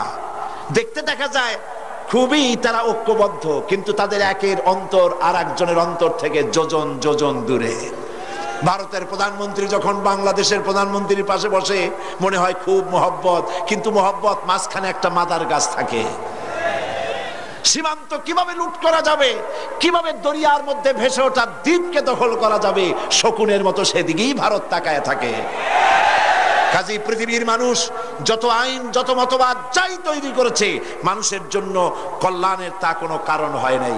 এই জন্য জিহাদ হচ্ছে আল্লাহর দ্বীনকে চূড়ান্ত বিজয় পর্যন্ত নিয়ে যাওয়ার জন্য যে সংগ্রাম হয়, যে আন্দোলন হয়, সেটাই হলো চূড়ান্ত কথা। আল্লাহ রাব্বুল আলামিন শান্তি প্রতিষ্ঠার জন্য ফর্মুলা দিয়েছেন। কার ফর্মুলায় কাজ হবে বলেন? কার ফর্মুলায়? আল্লাহ রাব্বুল আলামিন শান্তি প্রতিষ্ঠার ফর্মুলা দিয়েছেন। তাআলাউ ইলা কালিমাতিন সাওয়াইন বাইনানা ওয়া বাইনাকুম আল্লা না'বুদা ইল্লাল্লাহ। হে নবী, আপনি বলুন, ও আহলে কিতাবের লোকেরা, এসো তোমরা আর আমরা এমন একটা কথায় একত্রিত হই যা তোমাদের জন্য এবং আমাদের জন্য সমভাবে প্রযোজ্য। তা হচ্ছে আল্লাহ না'বুদা ইল্লাল্লাহ, আল্লাহ ছাড়া কারো গোলামি করব না। এই স্লোগান দাও, আল্লাহ ছাড়া কারো গোলামি করব না। খ্রিস্টানেরা কথা বলো, ইহুদিরা কথা বলো, তাহলেই পৃথিবীতে শান্তি আসবে। আজ কি পৃথিবীর সব রাষ্ট্রসমূহ আল্লাহর গোলামি করে না প্রতিবেশী রাষ্ট্রের গোলামি করে? আল্লাহরে ভয় পায় বেশি না প্রতিবেশীর ভয় পায় বেশি? প্রতিবেশী ভারতের ভয় অস্থির, এক এক দেশ আর এক দেশের ভয়তে অস্থির। এই জন্য আল্লাহ পাক বলেছেন, ঘোষণা করো আল্লাহ না'বুদা ইল্লাল্লাহ, আল্লাহ ছাড়া কারো গোলামি করব না। ওয়ালা নুশরিকা বিহি শাইআ, আর আল্লাহর সাথে কারো অংশীদার স্থাপন করব না। ওয়ালা ইয়াত্তাখিযা বা'দুনা বা'দান আরবাবাম মিন দুনিল্লাহ, আর আমরা কাউকে আল্লাহ ছাড়া কাউকে সুপার পাওয়ার হিসাবে মেনে নেব না। সুপার পাওয়ার কে? চিল্লায় বলো। আল্লাহই হচ্ছেন সুপার পাওয়ার, তার থেকে বড় পাওয়ার কেউ হতে পারে না। আমেরিকা, ইউরোপ, ফ্রান্স, জার্মান, এর কোনটাই সুপার পাওয়ার নয়। সুপার পাওয়ার হচ্ছেন আল্লাহ সুবহানাহু ওয়া তাআলা, তাকেই একমাত্র সুপার পাওয়ার হিসাবে গ্রহণ করে নাও। এটাই হচ্ছে ইসলামের বিপ্লবী দাওয়াত। ইসলামের বিপ্লবী দাওয়াত হচ্ছে, কেউ যদি আমাকে প্রশ্ন করেন যে কোরআন শরীফের 30 পারা কোরআন, এ তো বোঝার আমার সময় নাই, সংক্ষেপে আমাকে বলেন কোরআনের মূল মিশন কি, কোরআনের মূল দাওয়াত কি, কি উদ্দেশ্য নিয়ে কোরআন পৃথিবীতে এসেছে, এক কথায় বলেন। হ্যাঁ, এক কথায় বলা যাবে, কোরআনের মূল মিশন, মূল দাওয়াত হচ্ছে এই। আল্লাহ রাব্বুল আলামিন বলেন, ইয়া আইয়ুহান নাসু উবুদু রাব্বাকুমুল্লাযী খালাকাকুম ওয়াল্লাযীনা মিন ক্বাবলিকুম লাআল্লাকুম তাত্তাকুন। হে মানব সকল, বিশেষ কোন জনগোষ্ঠীকে ডাকে নাই আল্লাহ। এ কথা কার? বিশেষ কোন জনগোষ্ঠী নয়, বিশেষ কোন ধর্মের লোক নয়। আল্লাহ দাওয়াত দিচ্ছেন সার্বজনীন, কারণ আল্লাহ পাক শুধু মুসলমানদের আল্লাহ নন। আপনারা কি মনে করেন আল্লাহ কি শুধু মুসলমানদের আল্লাহ? আমরা কি সূরা ফাতিহা এরকম পড়ি আলহামদুলিল্লাহি রাব্বিল মুসলিমিন, আলহামদুলিল্লাহি রাব্বিল আউলিয়া ওয়াল মুত্তাকিন, আলহামদুলিল্লাহি রাব্বিল মুরসালিন? কি পড়ি? আলহামদুলিল্লাহি রাব্বিল আলামিন। সবাই পড়েন আলহামদুলিল্লাহি রাব্বিল আলামিন। আমি সেই আল্লাহর প্রশংসা করি যিনি তামাম জাহানের রব। প্রশংসা কেবলমাত্র তারই হবে। প্রশংসা কার হবে? পার্লামেন্টে যতদিন আমরা যেতাম, পার্লামেন্টে যত বক্তৃতা শুনলাম, সবাই দাঁড়িয়েই শুরু করে আমি স্মরণ করছি হাজার বছরের অমুককে, আমি স্মরণ করছি আমার নেতাকে। এ কি মুসলমানের আচরণ হওয়া উচিত? আমি অপেক্ষা করতেছিলাম আমার সময় কখন আসবে। আমাকে যখন স্পিকার সাহেব সময় দিলেন, আমি আল্লাহর শুকর আদায় করি যে কয়েকদিন পার্লামেন্টে গেছি, যতবার কথা বলেছি আমার আল্লাহর কথা বলেছি, আমার রাসূলের কথা বলেছি। আমি পার্লামেন্টে যখন সময় পেলাম, আমি দাঁড়িয়ে বললাম আমি প্রশংসা করি, আমি স্মরণ করি, হৃদয়ের সবটুকুন আবেগ উজাড় করে, সমস্ত শ্রদ্ধা একত্রিত করে আমি স্মরণ করি। যখন আমি বলতেছিলাম তখন লক্ষ্য করলাম তারা বোধহয় চিন্তা করতেছে কোন নেতার নাম কই। আমি বললাম আমি আমার হৃদয়ের সবটুকুন আবেগ উজাড় করে স্মরণ করি ওই বিশাল আকাশের মালিক, বিস্তীর্ণ জমিনের মালিক আমার আল্লাহ রাব্বুল আলামিনকে স্মরণ করি। পার্লামেন্টে সেই দিন আমি সব থেকে বেশি পরিতৃপ্ত হয়েছিলাম, কারণ আমি আমার আল্লাহর নাম পার্লামেন্টে চিৎকার দিয়ে বলতে পেরেছি। সুতরাং সেই আল্লাহ রাব্বুল আলামিন তিনি শুধু মুসলমানদের আল্লাহ নন, তিনি সমস্ত সৃষ্টি জগতের স্রষ্টা। কাজেই তার দাওয়াত শুধু মুসলমানদের জন্য এখানে নয়, কোরআনের মূল দাওয়াত গোটা বিশ্বের সমস্ত মানুষের জন্য। সুবহানাল্লাহ বলেন। সেটা কি? ইয়া আইয়ুহান নাস, হে মানব মণ্ডলী, উবুদু রাব্বাকুম, আয় আতিউ রাব্বাকুম, ইবাদত করো, দাসত্ব করো, গোলামি করো, আনুগত্য করো তোমার রবের। কোন রব? যিনি তোমাকে সৃষ্টি করেছেন, তোমাদের পূর্বপুরুষদেরও যিনি সৃষ্টি করেছেন, তার ইবাদত করো। ইবাদত মানে কি? গোলামি। বলুন ইবাদত মানে কি? গোলামি। এখন ইবাদত শব্দের অর্থ যদি হয় নামাজ আর রোজা, হজ আর যাকাত, তাহলে অর্থটা কি দাঁড়াবে? 24 ঘন্টার ভিতরে 5 ওয়াক্ত নামাজ পড়তে সময় লাগে কতটা? 1-1.5 ঘন্টা। তাহলে নামাজ যদি শুধু ইবাদতের নাম হয়, তাহলে তার অর্থ দাঁড়াবে 24 ঘন্টার ভিতরে 1.5 ঘন্টা আপনি আল্লাহর গোলাম, বাকি 22.5 ঘন্টা শয়তানের গোলাম হতে রাজি। কে কে হাত উঁচু করে দেখান তো? একজনও নাই। রোজা যদি শুধু হজের নাম হয়, রোজা যদি শুধু ইবাদতের নাম হয়, তাহলে তার অর্থ কি দাঁড়াবে? 12 মাসের ভিতরে 1 মাসের জন্য আপনি আল্লাহর গোলাম, আর 11 মাসের জন্য শয়তানের গোলাম হইতে কেউ রাজি আছেন? তাহলে কি বোঝা গেল? নামাজ, রোজা, হজ, যাকাত এগুলি ইবাদতের অংশ। যেমন আমার হাত, এটি হচ্ছে আমার বডির অংশ। এটা আমার হাত, এটা আমার মাথা, এটা আমার চোখ, এটা আমার পা, এটা আমার পেট। মানুষটা কই বলেন?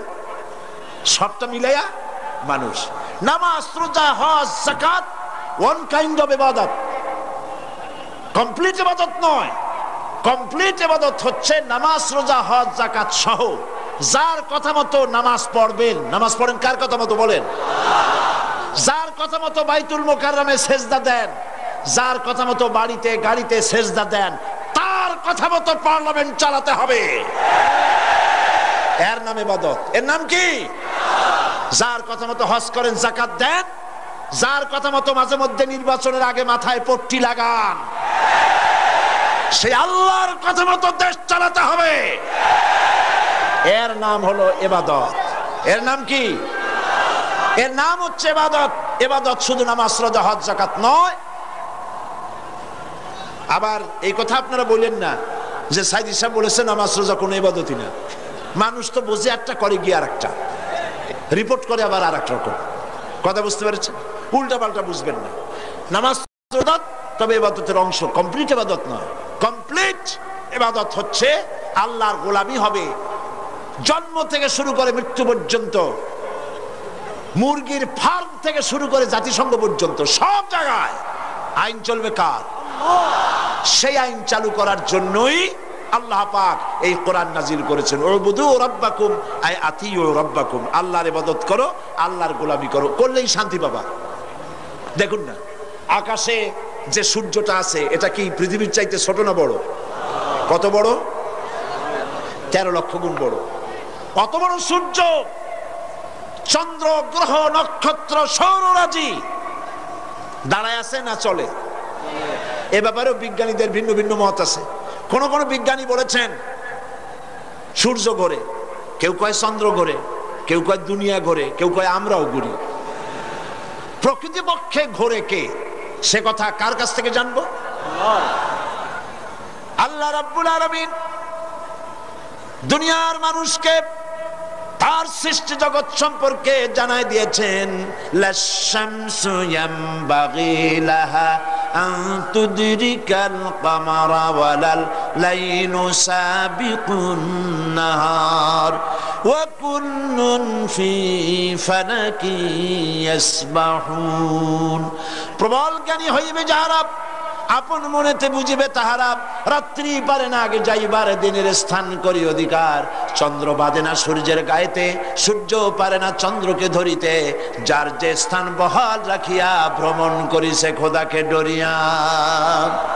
আল্লাহকে ভয় করে যার যার গতিপথে চলছে। ওয়া কুল্লুন ফি ফালাকি ইয়াসবাহুন, মহাশূন্যে যা আছে কেউ দাঁড়ায় নাই, সব ঘুরছে। সুবহানাল্লাহ। Activity is life, inactivity is death. যতদিন ঘুরবে ততদিন পৃথিবী চলবে। যখন ঘোরা বন্ধ হবে, বিরাট এক ঝাঁকুনি খেয়ে স্তব্ধ হয়ে যাবে পৃথিবী, কিয়ামত অনুষ্ঠিত হয়ে যাবে। সব ঘুরছে কার হুকুমে? এখন লক্ষ্য করেন, এই যে ঘুরতেছে সব, অত বড় সূর্য, অত বড় তারকা, সুবহানাল্লাহ, কি বিশাল তারকা। কোন কোন তারকা তো এমনও আছে যার আলো পৃথিবীর মাটি আজ স্পর্শ করতে পারেনি, অথচ আলোর গতি প্রতি সেকেন্ডে 1,86,000 মাইল। কোথায় সেই তারকা? যে সূর্য পৃথিবীর চাইতে 13 লক্ষ গুণ বড়। এই রকমের 3 কোটি সূর্য খাইয়া হজম করতে পারে এমন হাজার হাজার তারকা আল্লাহ পাক গ্যালাক্সির মধ্যে তৈরি করে রেখেছেন। আবার অমন বড় বড় তারকা চকলেটের মতো চুষা খাইয়া শেষ করতে পারে এরকম ব্ল্যাক হোল আল্লাহ তৈরি করে রেখেছেন মহাশূন্যের ভেতরে। কোনো মারামারি নাই। আছে মারামারি? আমাদের দেশে রাস্তাঘাটে ট্রাফিক পুলিশ আছে, ট্রাফিক পুলিশের হাতছানি, সিগন্যাল লাইটের চোখ রাঙানি, এগুলি আছে। থাকার পরেও এত কিছু অ্যারেঞ্জমেন্ট, তারপরেও দেখা যায় ট্রাকের সঙ্গে বেবি ট্যাক্সি বেচারা গরিব মানুষ লাগলো এক ধাক্কা। বেবি ট্যাক্সি গরিব মানুষ 3 ঠ্যাং উপরের দিকে দিয়ে রাস্তার পাশে বসে আল্লাহ আল্লাহ করতে থাকলো। হয় কিনা এরকম? এবার আকাশের দিকে তাকায় দেখেন কোন অ্যাক্সিডেন্ট আছে? ট্রাফিক পুলিশ আছে, সিগন্যাল লাইট আছে, কেন অ্যাক্সিডেন্ট হয় না? কার কথা মানে? কার কথা? আমার আল্লাহ রাব্বুল আলামিন বলেন, আফা গায়রা দীনিল্লাহি ইয়াবগুন ওয়া লাহু আসলামা মান ফিস সামাওয়াতি ওয়াল আরদি তাওআন ওয়া কারহা। আফা গায়রা দীনিল্লাহি ইয়াবগুন, আমার দেওয়া জীবন ব্যবস্থা ছেড়ে দিয়ে মানুষের তৈরি করা, অন্যের তৈরি করা কোন জীবন ব্যবস্থা গ্রহণ করতে চাও? ওয়ালাহু আসলামা, অথচ মান ফিস সামাওয়াতি ওয়াল আরদ, অথচ আকাশে যা আছে, জমিনে যা আছে, এর মাঝখানে যা আছে, সব আনুগত্যের মস্তক আমার সামনে নত করে দিয়েছে। সুবহানাল্লাহ, সুবহানাল্লাহ, সুবহানাল্লাহ। সূর্য হুকুম মানে কার? সূর্যের ক্ষমতা নাই রাত 12টার সময় বাংলাদেশে উদিত হয়। চাঁদের ক্ষমতা নাই, রাতের ক্ষমতা নাই দিনের মধ্যে প্রবেশ করতে, দিনের ক্ষমতা নাই রাতের ভিতরে প্রবেশ করে। আর পদ্মা, মেঘনা, যমুনা, ব্রহ্মপুত্রের মিষ্টি পানি বঙ্গোপসাগরের নোনা পানির ভিতরে গিয়ে ওই নোনা পানিকে মিষ্টি বানাতে পারে না।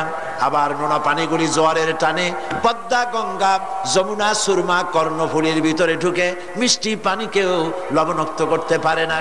কার হুকুম মানে? আল্লাহ রাব্বুল আলামিন বলেন মারাজাল বাহরাইনি ইয়ালতাকিয়ান বাইনাহুমা বারযাখুন লা ইয়াবগিয়ান ফাবিআইয়ি আলা'i রাব্বিকুমা তুকাযযিবান। কোন পার্টিশন নাই মাঝখানে, একদিকে নোনা পানি একদিকে মিষ্টি পানি, মাঝখানে কোনো পার্টিশন নাই। মিষ্টি পানি নোনা পানিকে নোনা বানাতে পারে না, নোনা পানি মিষ্টি পানিকে মিষ্টি বানাতে পারে না।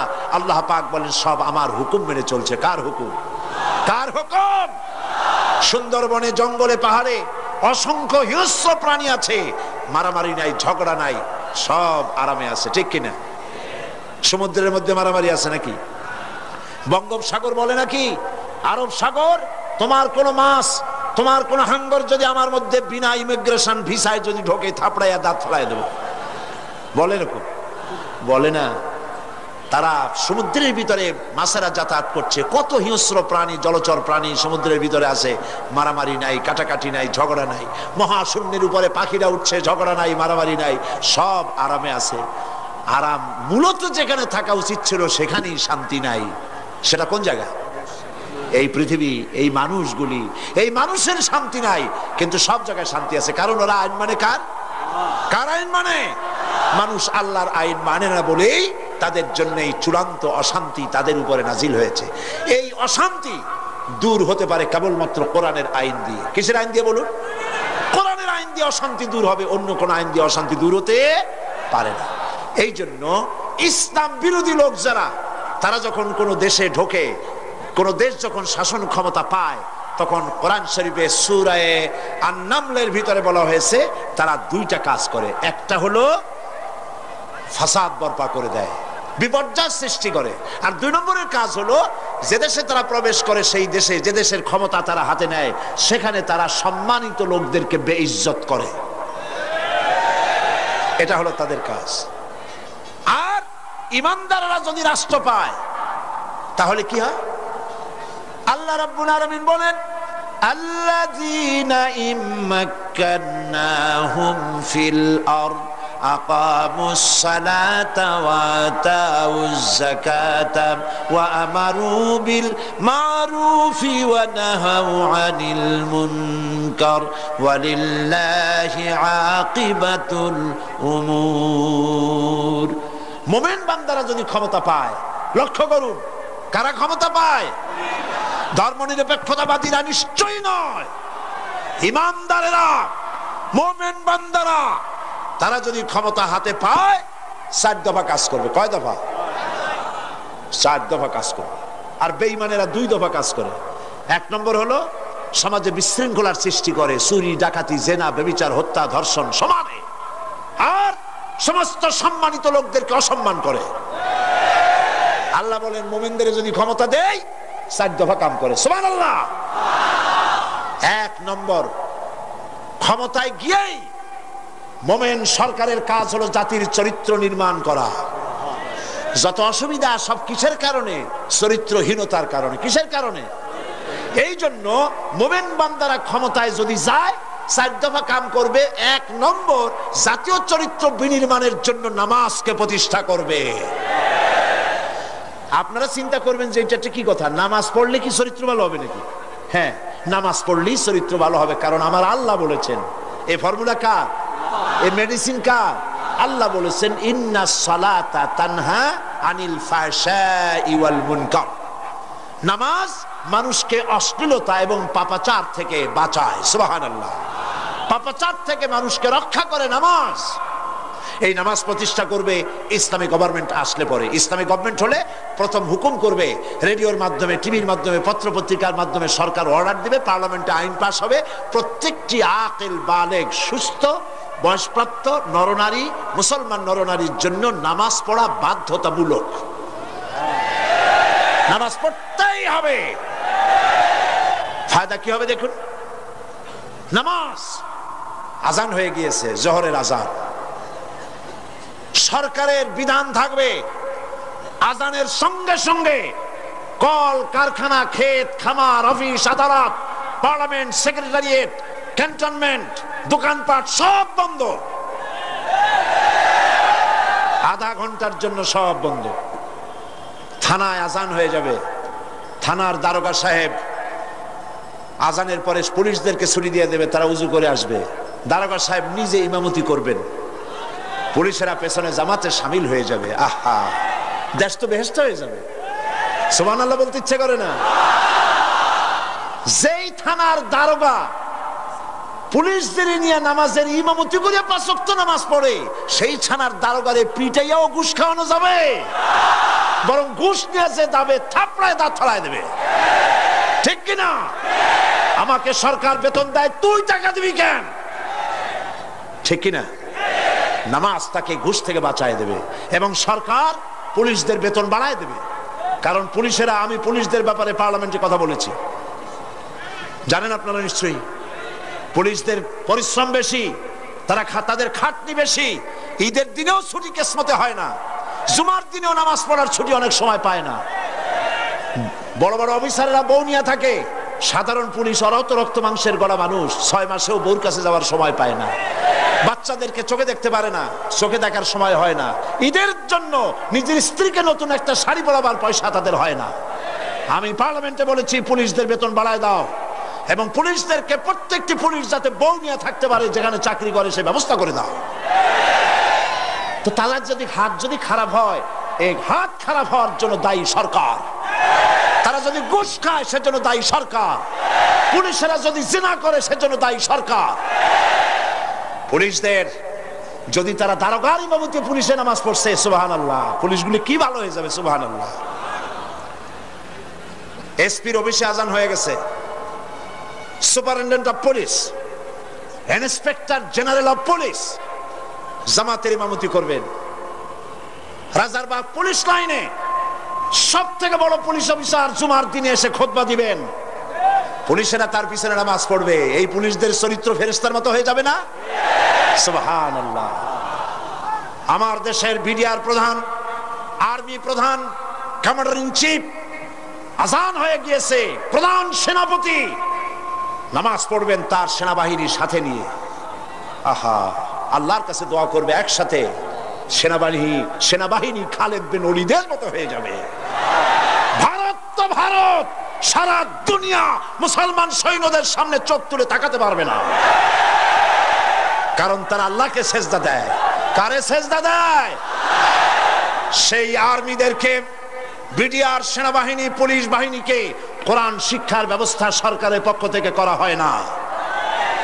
রেডিও টেলিভিশনের মধ্যে দিয়ে, চাওয়া পাওয়া অনুষ্ঠানের মধ্যে দিয়ে গান শোনানো হয়। আর্মিদের গান শুনে কি বানাইতে চাও? আর্মি গান শুনে করবে কি? প্রেমের গান শুনিয়া? পরে খালিদ বিন ওলীদের ইতিহাস শোনাও, শহীদ তিতুমীরের ইতিহাস শোনাও, মজনু শায়ের ইতিহাস শোনাও, তাকে হযরতে খালিদ সাইফুল্লাহর ইতিহাস শোনাও, হাজী শরীয়তুল্লাহর ইতিহাস প্রত্যেক দিন রেডিওতে, টিভিতে শোনাও। ভারতের গোলামেরা আমার সেনাবাহিনীর পায়ের উপরে চুমা খাবে।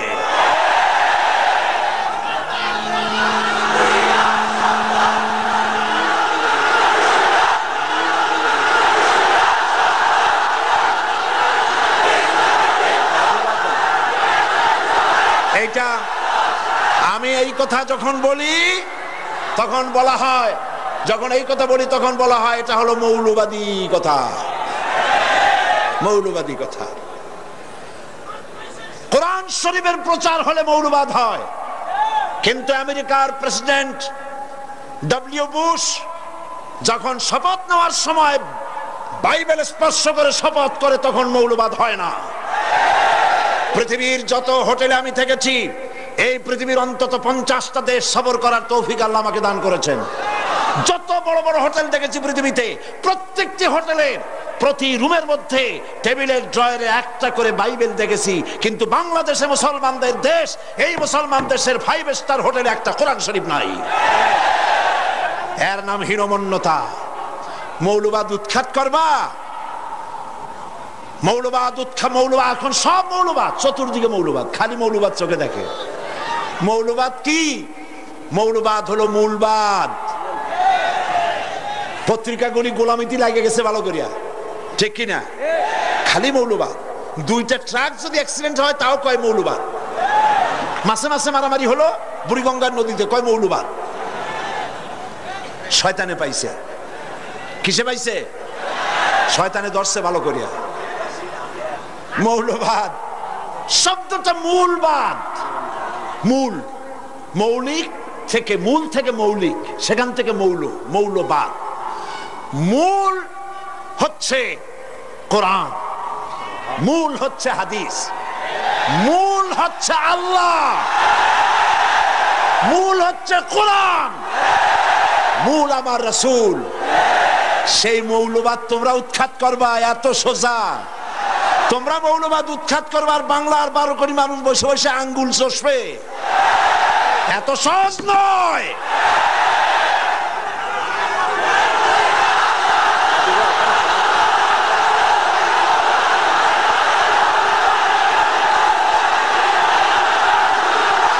আমার প্রিয় ভাইয়েরা, মূলের শক্তি বেশি না আগার শক্তি বেশি? বসুন বসুন, মূলের শক্তি বেশি না আগার শক্তি বেশি? তোমরা যারা আমাদেরকে ভালো করে শুনে রাখো, তোমরা যারা পত্রিকায় ভারতের গোলাম সাংবাদিকেরা, ভারতের গোলাম বুদ্ধিজীবীরা আমাদেরকে যারা মৌলবাদী বলো, আমরা মূলবাদী, গাছের গোড়ায় আছি। তোমরা আগাবাদী। আমরা যদি মূলবাদী হই, তোমরা কি? তোমরা আগাবাদী, আগায় বসে থাকো, বেশি বান্দরামি করবা না, আগায় বসে ফল খাও, পাতা খাও, আমরা কিচ্ছু কব না। কিন্তু ওইখানে বসে যদি ভেংসি মারো বারবার, 12 কোটি মানুষ এই গাছের গোড়া ধরে নাড়া দেবে, এক ঝাঁকি থেকে দিল্লি গিয়ে পড়বি।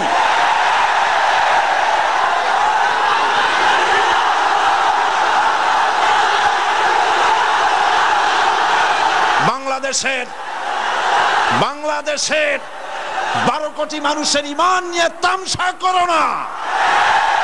বন্ধুগণ, নামাজ যদি প্রতিষ্ঠিত হয়ে যায়, অন্যায় অসত্য দূরীভূত হয়ে গিয়ে শান্তি প্রতিষ্ঠা হবে। সুবহানাল্লাহ বলেন। এই নামাজের আজান হলো সেক্রেটারিয়েটে, মন্ত্রীরা ইমামতি করলেন, স্বরাষ্ট্রমন্ত্রী ইমামতি করবেন।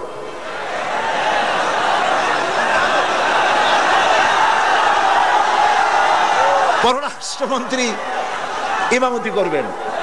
আল্লাহ যেন যোগ্যতা দেয়, কোন আমিন।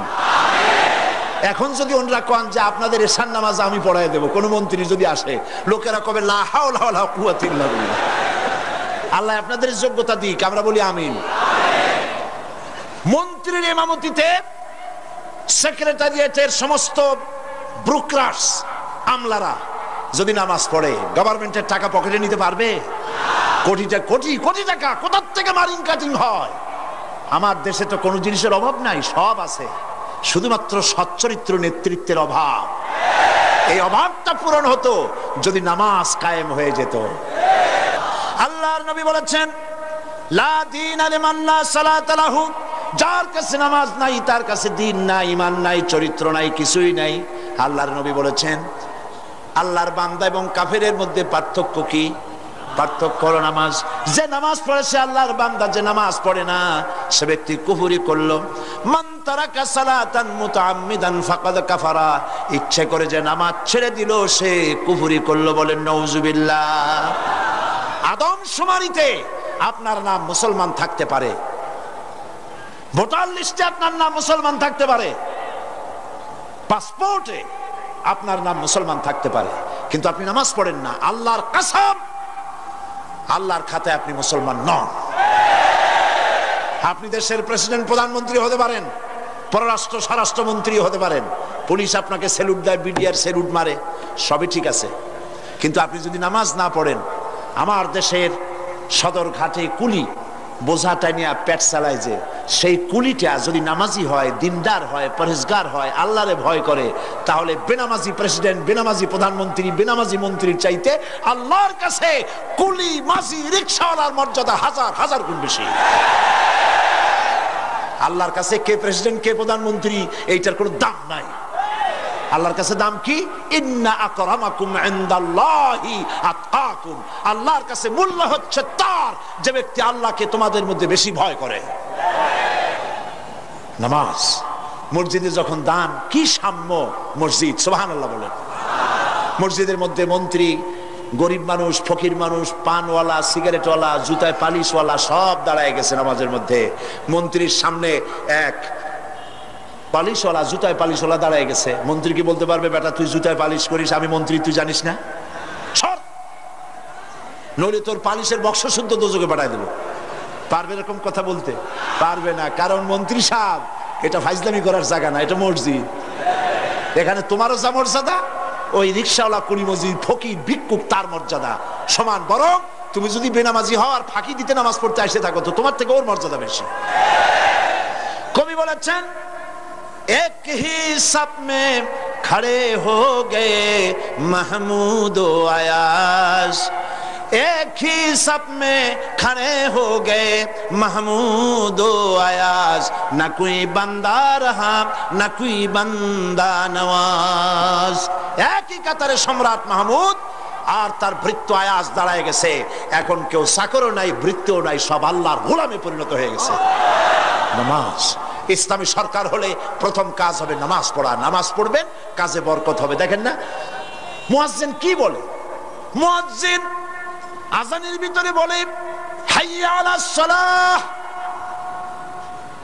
এসো নামাজের দিকে। আপনি বলবেন মুয়াজ্জিন চিল্লাও কেন? নামাজের দিকে আসলে হবে কি? মুয়াজ্জিন দ্বিতীয় লাইনে গিয়ে বলে, হাইয়া আলাল ফালাহ, এসো কল্যাণের দিকে, মঙ্গলের দিকে। নামাজের দিকে আসলে পরে তোমার কিসমত খুলে যাবে, তোমার তাকদীর পাল্টে যাবে। এসো নামাজের দিকে, নামাজ পড়ো। বন্ধুগণ, এই নামাজের দরখাস্ত সারা দেশে, পৃথিবীতে যত জায়গায় যাই, সব জায়গায় মানুষকে নামাজের কথা বলি। বন্ধুরা, নামাজ পড়ুন, নিজে পড়েন, বউ বাচ্চারে পড়ান, আল্লাহর কাছে দোয়া করেন নামাজের জন্য, আল্লাহ আমাদের নামাজি বানায় দাও। বলেন আমিন। নামাজ আর কেউ ছাড়বেন? নামাজ না পড়লে কাফের, কাফের। নামাজ না পড়লে মুসলমান বলে দাবি করার কোনো হক, কোনো অধিকার আপনার নাই। নামাজ জীবনেও আর ছাড়বো না, এই ওয়াদা করতে পারবেন?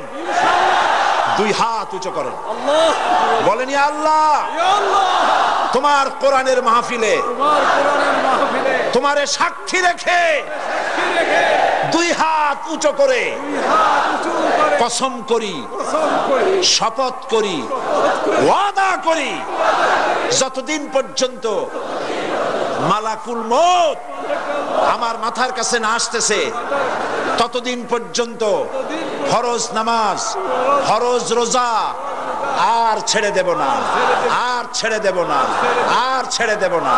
এবার চিৎকার দিয়া বলেন, ইয়া আল্লাহ, আজকের এই কসম, আজকের এই শপথ, আজকের এই ওয়াদা আমার মৃত্যু পর্যন্ত আমাকে পালনের তৌফিক দাও। আমিন। হাত নামান। বন্ধুগণ, আল্লাহ যেন ওই ওয়াদা আমাদের পালন করার তৌফিক দেন। জোরে বলেন আমিন। আমি কি জোর করাই হাত উঁচু করলাম, না ইচ্ছা করে করেছেন? সাক্ষী রইলেন কে? দেখলেন কে? খবরদার নামাজ ছেড়ে দিবেন না। ইসলামী সরকার হলে পরে আমার আর তাফসীর করা লাগবে না, ওয়াজও করা লাগবে না। আলহামদুলিল্লাহ, আপনারা নিজেরাই করবেন ইনশাআল্লাহ। আল্লাহ সেই সুদিন আমাদেরকে দিবেন, দিবেন। সেজন্য কি করতে হবে বলবো ইনশাআল্লাহ। ইসলামী রাষ্ট্র প্রতিষ্ঠা হলে পরে আল্লাহ বলেন, আমার মোমেন বান্দাদের যদি ক্ষমতা দেই তাহলে কয়টা কাজ করবে কোন? আলহামদুলিল্লাহ। আপনাদেরকে ওয়াজ শুনে আমি খুব মজা পাই, কারণ আপনারা মনে রাখতে পারেন। আলহামদুলিল্লাহ বলেন। এক নম্বর হলো নামাজ প্রতিষ্ঠা করবে। দুই নম্বরে ইসলামী সরকার ক্ষমতায় আসলে যাকাত। প্রথমে তো কি জন্য নামাজ সেটা তো বলেছি, চরিত্র বিনির্মাণের জন্য, গোটা সমাজের মানুষকে চরিত্রবান বানাবার জন্য তাকে নামাজ পড়ানো হবে, নামাজ বাধ্যতামূলক করা হবে। 2 নম্বরে অর্থনৈতিক প্রবৃদ্ধির জন্য, অর্থনৈতিক সমৃদ্ধির জন্য যাকাত ভিত্তিক অর্থ ব্যবস্থা কায়েম করা হবে। কোন ব্যাংক আর সুদ নিতে পারবে না। সমস্ত ব্যাংক, রাষ্ট্রায়ত্ত ব্যাংক, প্রাইভেট সেক্টরের ব্যাংক, সমস্ত ব্যাংককে সুদ মুক্ত করা হবে। কারণ সুদ হলো হারাম। সুদ কি?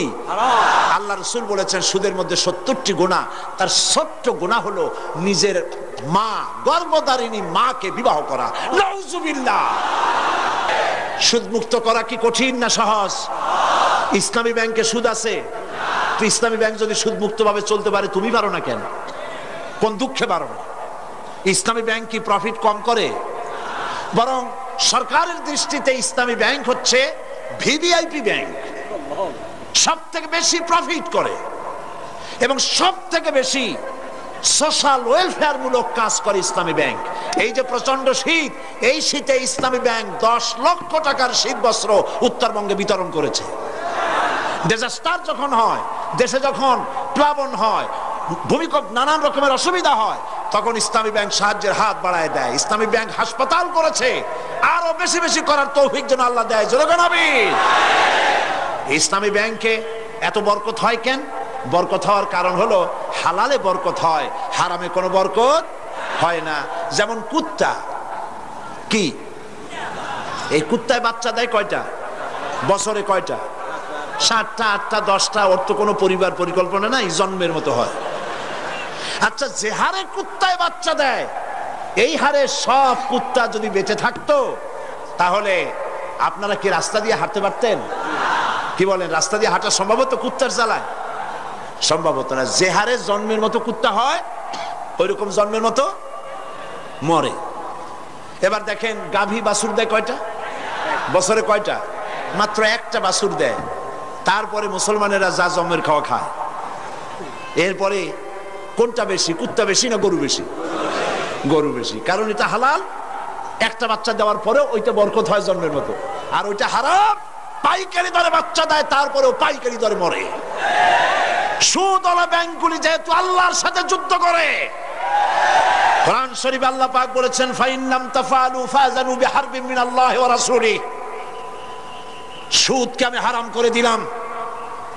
এটা জানার পরেও যারা সুদ গ্রহণ করবে, লেনদেন করবে, আল্লাহ এবং রাসূলের সঙ্গে যুদ্ধের ঘোষণা রইল। সেই জন্য বরকত নাই, দেশে শান্তি নাই। আর ও আল্লাহর হুকুম মানে সুদমুক্ত ব্যাংকিং করে, তাই আল্লাহর রহমত, বরকত আল্লাহ ডাইলা দিছে। আমার বন্ধুগণ, যাকাত ইসলামের অর্থনীতি।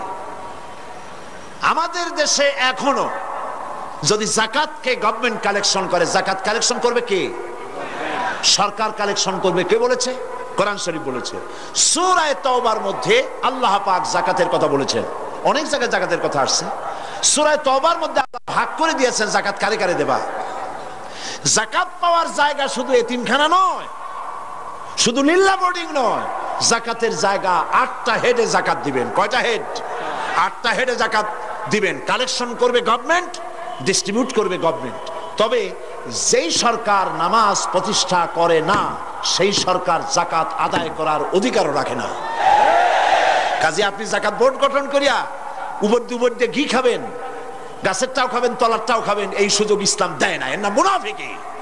নামাজ প্রতিষ্ঠা করো, তারপরে যাকাত আদায় করো, কোনো অসুবিধা নাই। যাকাত আদায় করবে ওই গভর্নমেন্ট যে গভর্নমেন্ট নামাজ প্রতিষ্ঠা করে রাষ্ট্রীয়ভাবে। এই যাকাত এখন যদি কালেকশন করা হয়, বাংলাদেশে গভর্নমেন্ট যদি কালেকশন করে, বাংলাদেশের ব্যাংকে যে রিজার্ভ মানি আছে, রিজার্ভ গোল্ড আছে, এবং বিভিন্ন ব্যাংকে যত সিকিউরিটি মানি এবং যত রিজার্ভ মানি যা আছে, শিল্পপতি যা আছে বাংলাদেশে, যাদের যত টাকা আছে, একটা হিসাব করে আমরা জেনেছি যে এখনো যদি বাংলাদেশ সরকার যাকাত সঠিকভাবে আদায় করে, শুধু যাকাতের টাকাই আদায় হতে পারে 6,000 কোটি টাকা। প্রতি বছর 6,000 কোটি টাকা যাকাত কালেকশন হতে পারে। এছাড়া ওসর তো রয়েই গেছে। ওসর তো মুসলমানের আজকে জানেও না যে ওসর কি, সার পোকা না তেলা পোকা, বুঝেও না ওসর কারে কয়। ওসর হচ্ছে ফসলের যাকাত। সেই ফসলের যাকাত কিভাবে দিবেন তা লোকেরা জানে না। গভর্নমেন্ট যদি চিন্তা করুন, ৬,০০০ কোটি টাকা প্রতি বছর যদি জাকাত কালেকশন হয়, আর গভর্নমেন্ট যদি এই টাকাগুলি দিয়ে গরিব জনসাধারণের রিলিফ অ্যান্ড রিহ্যাবিলিটেশন, তাদের ত্রাণ এবং পুনর্বাসনের ব্যবস্থা যদি করে, তাহলে দারিদ্র বলে কোনো জিনিস কি বাংলাদেশে থাকবে? বন্ধুগণ, ইসলামী রাষ্ট্র যখন ক্ষমতায় আসবে, ইসলামী অর্থাৎ মুসলমান মুমিনেরা যখন ক্ষমতায় আসবে, কয় দফা কাজ করবে? না না, ভুলে গেছেন, আর কইছেন ৮টা, ৪ দফা। ৪ দফা। ১ নম্বরে কি? নামাজ। ২ নম্বরে কি? যাকাত। ৩ নম্বর হচ্ছে আমারু বিল মারুফ ওয়া নাহাউ আনিল মুনকার। ৩ নম্বরের কাজ হলো ভালো কাজের আদেশ করবে, সব ভালো ভালো কাজের আদেশ। সুবহানাল্লাহ, রাসূলুল্লাহ এটা করেছেন। ভালো কাজের আদেশ করা, অন্যায় কাজ থেকে ফিরায় রাখা, এটাই হলো মুসলমানের দায়িত্ব। সুবহানাল্লাহ। আল্লাহ রাব্বুল আলামিন বলেন, কুনতুম খায়রা উম্মাতিন উখরিজাত লিন-নাস তা'মুরুনা বিল মারুফি ওয়া তানহাউনা আনিল মুনকার ওয়া তু'মিনুনা বিল্লাহ। আল্লাহ পাক বলেছেন, তোমরা শ্রেষ্ঠ জাতি। কারা? কারা? বাঙালিরা শ্রেষ্ঠ জাতি। আমার পরিচয় বাঙালি নয়। আবারও বলি, আমাদের প্রথম পরিচয় আমরা মুসলমান। চিল্লায় বলো, প্রথম পরিচয় কি? মুসলমান। দ্বিতীয় পরিচয়, যে দেশে বাস করি সেই দেশের সিটিজেন হিসেবে বাঙালি নয়, বাংলাদেশি। আমার দ্বিতীয় পরিচয় কি? চিল্লায় বলো। বাঙালি বলে যারা পরিচয় দেয়, এর একটা কারণ আছে। কারণ হলো পশ্চিমবঙ্গেও বাঙালি আছে। তারা সীমারেখা মুছে ফেলতে চায়, 2 এলাকার বাঙালি এক বানাইতে চায়। বাঙালি হলে তো ডিমার্কেশন থাকবে না, আইডেন্টিটি থাকবে না কোন জায়গার বাঙালি। আমি বাংলাদেশি, বাংলাদেশে বাস করি বলে আমার পরিচয় আমি বাংলাদেশি। প্রথম পরিচয় মুসলমান। প্রথম পরিচয় কি? এই মুসলমান পরিচয় আল্লাহ পাক বলেছেন, কুনতুম খায়রা উম্মাতিন উখরিজাত লিন-নাস, তোমরা শ্রেষ্ঠ জাতি। সুবহানাল্লাহ।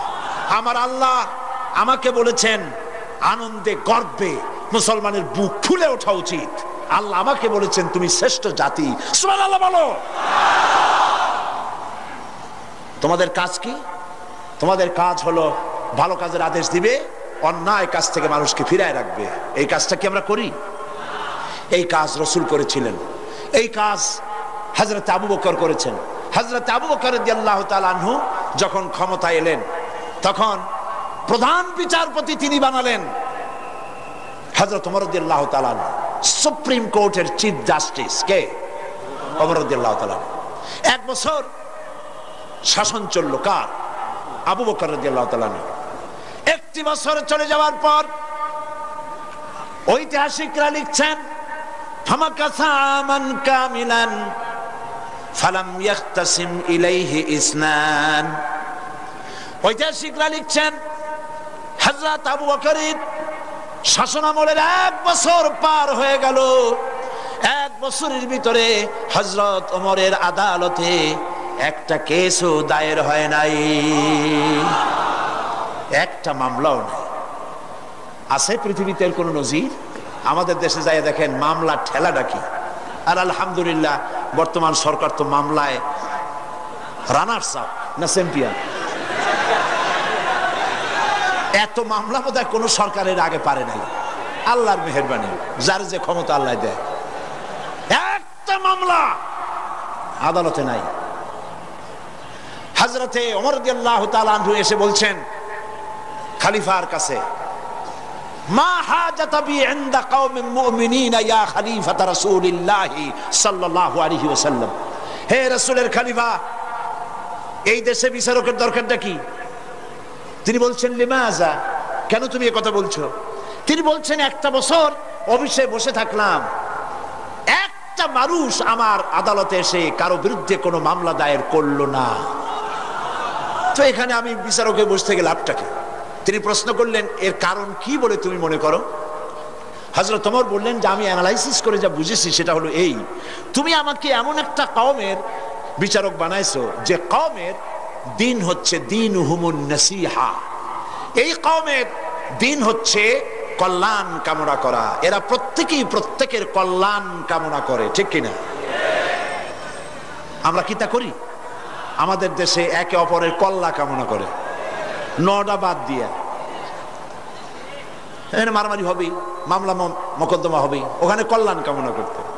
ওয়া মানহাজুহুমুল কোরআন, আরে জাতির কনস্টিটিউশন, এ জাতির মানহাজ হচ্ছে কোরআন, সংবিধান দিয়ে, কোরআনের সংবিধান দিয়ে তারা দেশ পরিচালিত করে।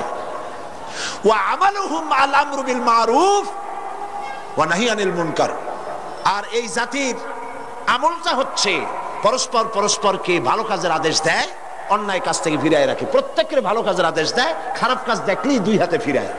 তারা কেস করতে আসবে কেন? কুল্লু ওয়াহিদিন মিনহুম ইয়ারিফু হাদ্দাহু ফায়াকিফু ইনদাহ, আর এই জাতি তার ডেঞ্জার নাম্বার চেনে, রেড সিগন্যালে এসে দাঁড়ায় যায়, প্রসিড করে না। যেখানেই আল্লাহর হারামের সীমারেখা সেখানেই দাঁড়ায় যায়, রেড সিগন্যাল ক্রস করে না। মদ, জুয়া, জিনা, ব্যভিচার ইত্যাদির কাছে যায় না, হত্যা, ধর্ষণ, চুরি, ডাকাতি ইত্যাদির কাছে যায় না। ওয়াইজা মারাদু আহাদুহুম আদুহু, এদের মধ্যে যখন কোন লোক অসুস্থ হয় তখন সকলে তাকে সেবা শুশ্রূষা করতে যায়। সুবহানাল্লাহ বিহামদিহি। ওয়াইজাফতাকারা নাসারুহু, আর কেউ যদি এর মধ্যে গরীব হয় তাহলে সবাই সাহায্যের হাত বাড়ায় দেয়। ফাফিমা ইয়াখতাসিমুনা ইলাইয়া ইয়া খলিফাত রাসূলুল্লাহ সাল্লাল্লাহু আলাইহি ওয়াসাল্লাম, এই যখন জাতির অবস্থা তখন কেন এই জাতি মামলা করতে আসবে? সেই যুগে একটা মামলা পর্যন্ত ছিল না। মূল দায়িত্ব তাদের ছিল আমারু বিল মারুফ ওয়া নাহি আনিল মুনকারের দায়িত্ব তারা পালন করছিল। আমাদেরকে এই দায়িত্বটা পালন করতে হবে। রাজি আছেন? যেখানে অন্যায় সেখানে সিংহের মতো গর্জে উঠবেন, চাকরির পরোয়া করবেন না। বন্ধুগণ, আল্লাহ রাব্বুল আলামিন আমারু বিল মারুফ ওয়া নাহি আনিল মুনকারের দায়িত্ব দিয়েছেন মুসলমানদেরকে, এই দায়িত্ব পালন করো। এই দায়িত্ব পালন করলে দেশ থেকে অন্যায়, অসত্য দূরীভূত হয়ে যাবে। বলেন আলহামদুলিল্লাহ। তাহলে এই পৃথিবীতে আমরা চাই আল্লাহর জমিনে আল্লাহর দ্বীন কায়েম হবে। কি চাই? সেই দিন কায়েম করার জন্য জিহাদের ময়দানে লোক যদি আসে আর যদি বিপদে পড়ে, আল্লাহ পাক বলেছেন ওয়াকানা হাক্কান আলাইনা নাসরুল মুমিনিন, আমি আল্লাহর জন্য মুমিনদেরকে সাহায্য করা ওয়াজিব। আল্লাহ পাক শোনাচ্ছেন ওয়ালা তাহিনু ওয়ালা তাহজানু ওয়া আনতুমুল আ'লাউনা ইন কুনতুম মুমিনিন, কোনো ভয় নাই, কোনো চিন্তা নাই, যদি মুমিন হও তোমরাই বিজয়ী হবে। সুবহানাল্লাহ, তোমরাই বিজয়ী হবে। রব্বানা তাকাব্বাল মিন্না ইন্নাকা আনতাস সামিউল আলিম ওয়া তুব আলাইনা ইন্নাকা আনতাত তাওয়াবুর রহিম। সুবহানা রাব্বিকা রাব্বিল ইজ্জাতি আম্মা ইয়াসিফুন ওয়া সালামুন আলাল মুরসালিন ওয়ালহামদুলিল্লাহি রাব্বিল আলামিন। ওয়াজআল আখিরা কালিমাতিন ইনদাল মাউত লা ইলাহা ইল্লাল্লাহু মুহাম্মাদুর রাসূলুল্লাহ। আসসালামু আলাইকুম ওয়া রাহমাতুল্লাহ।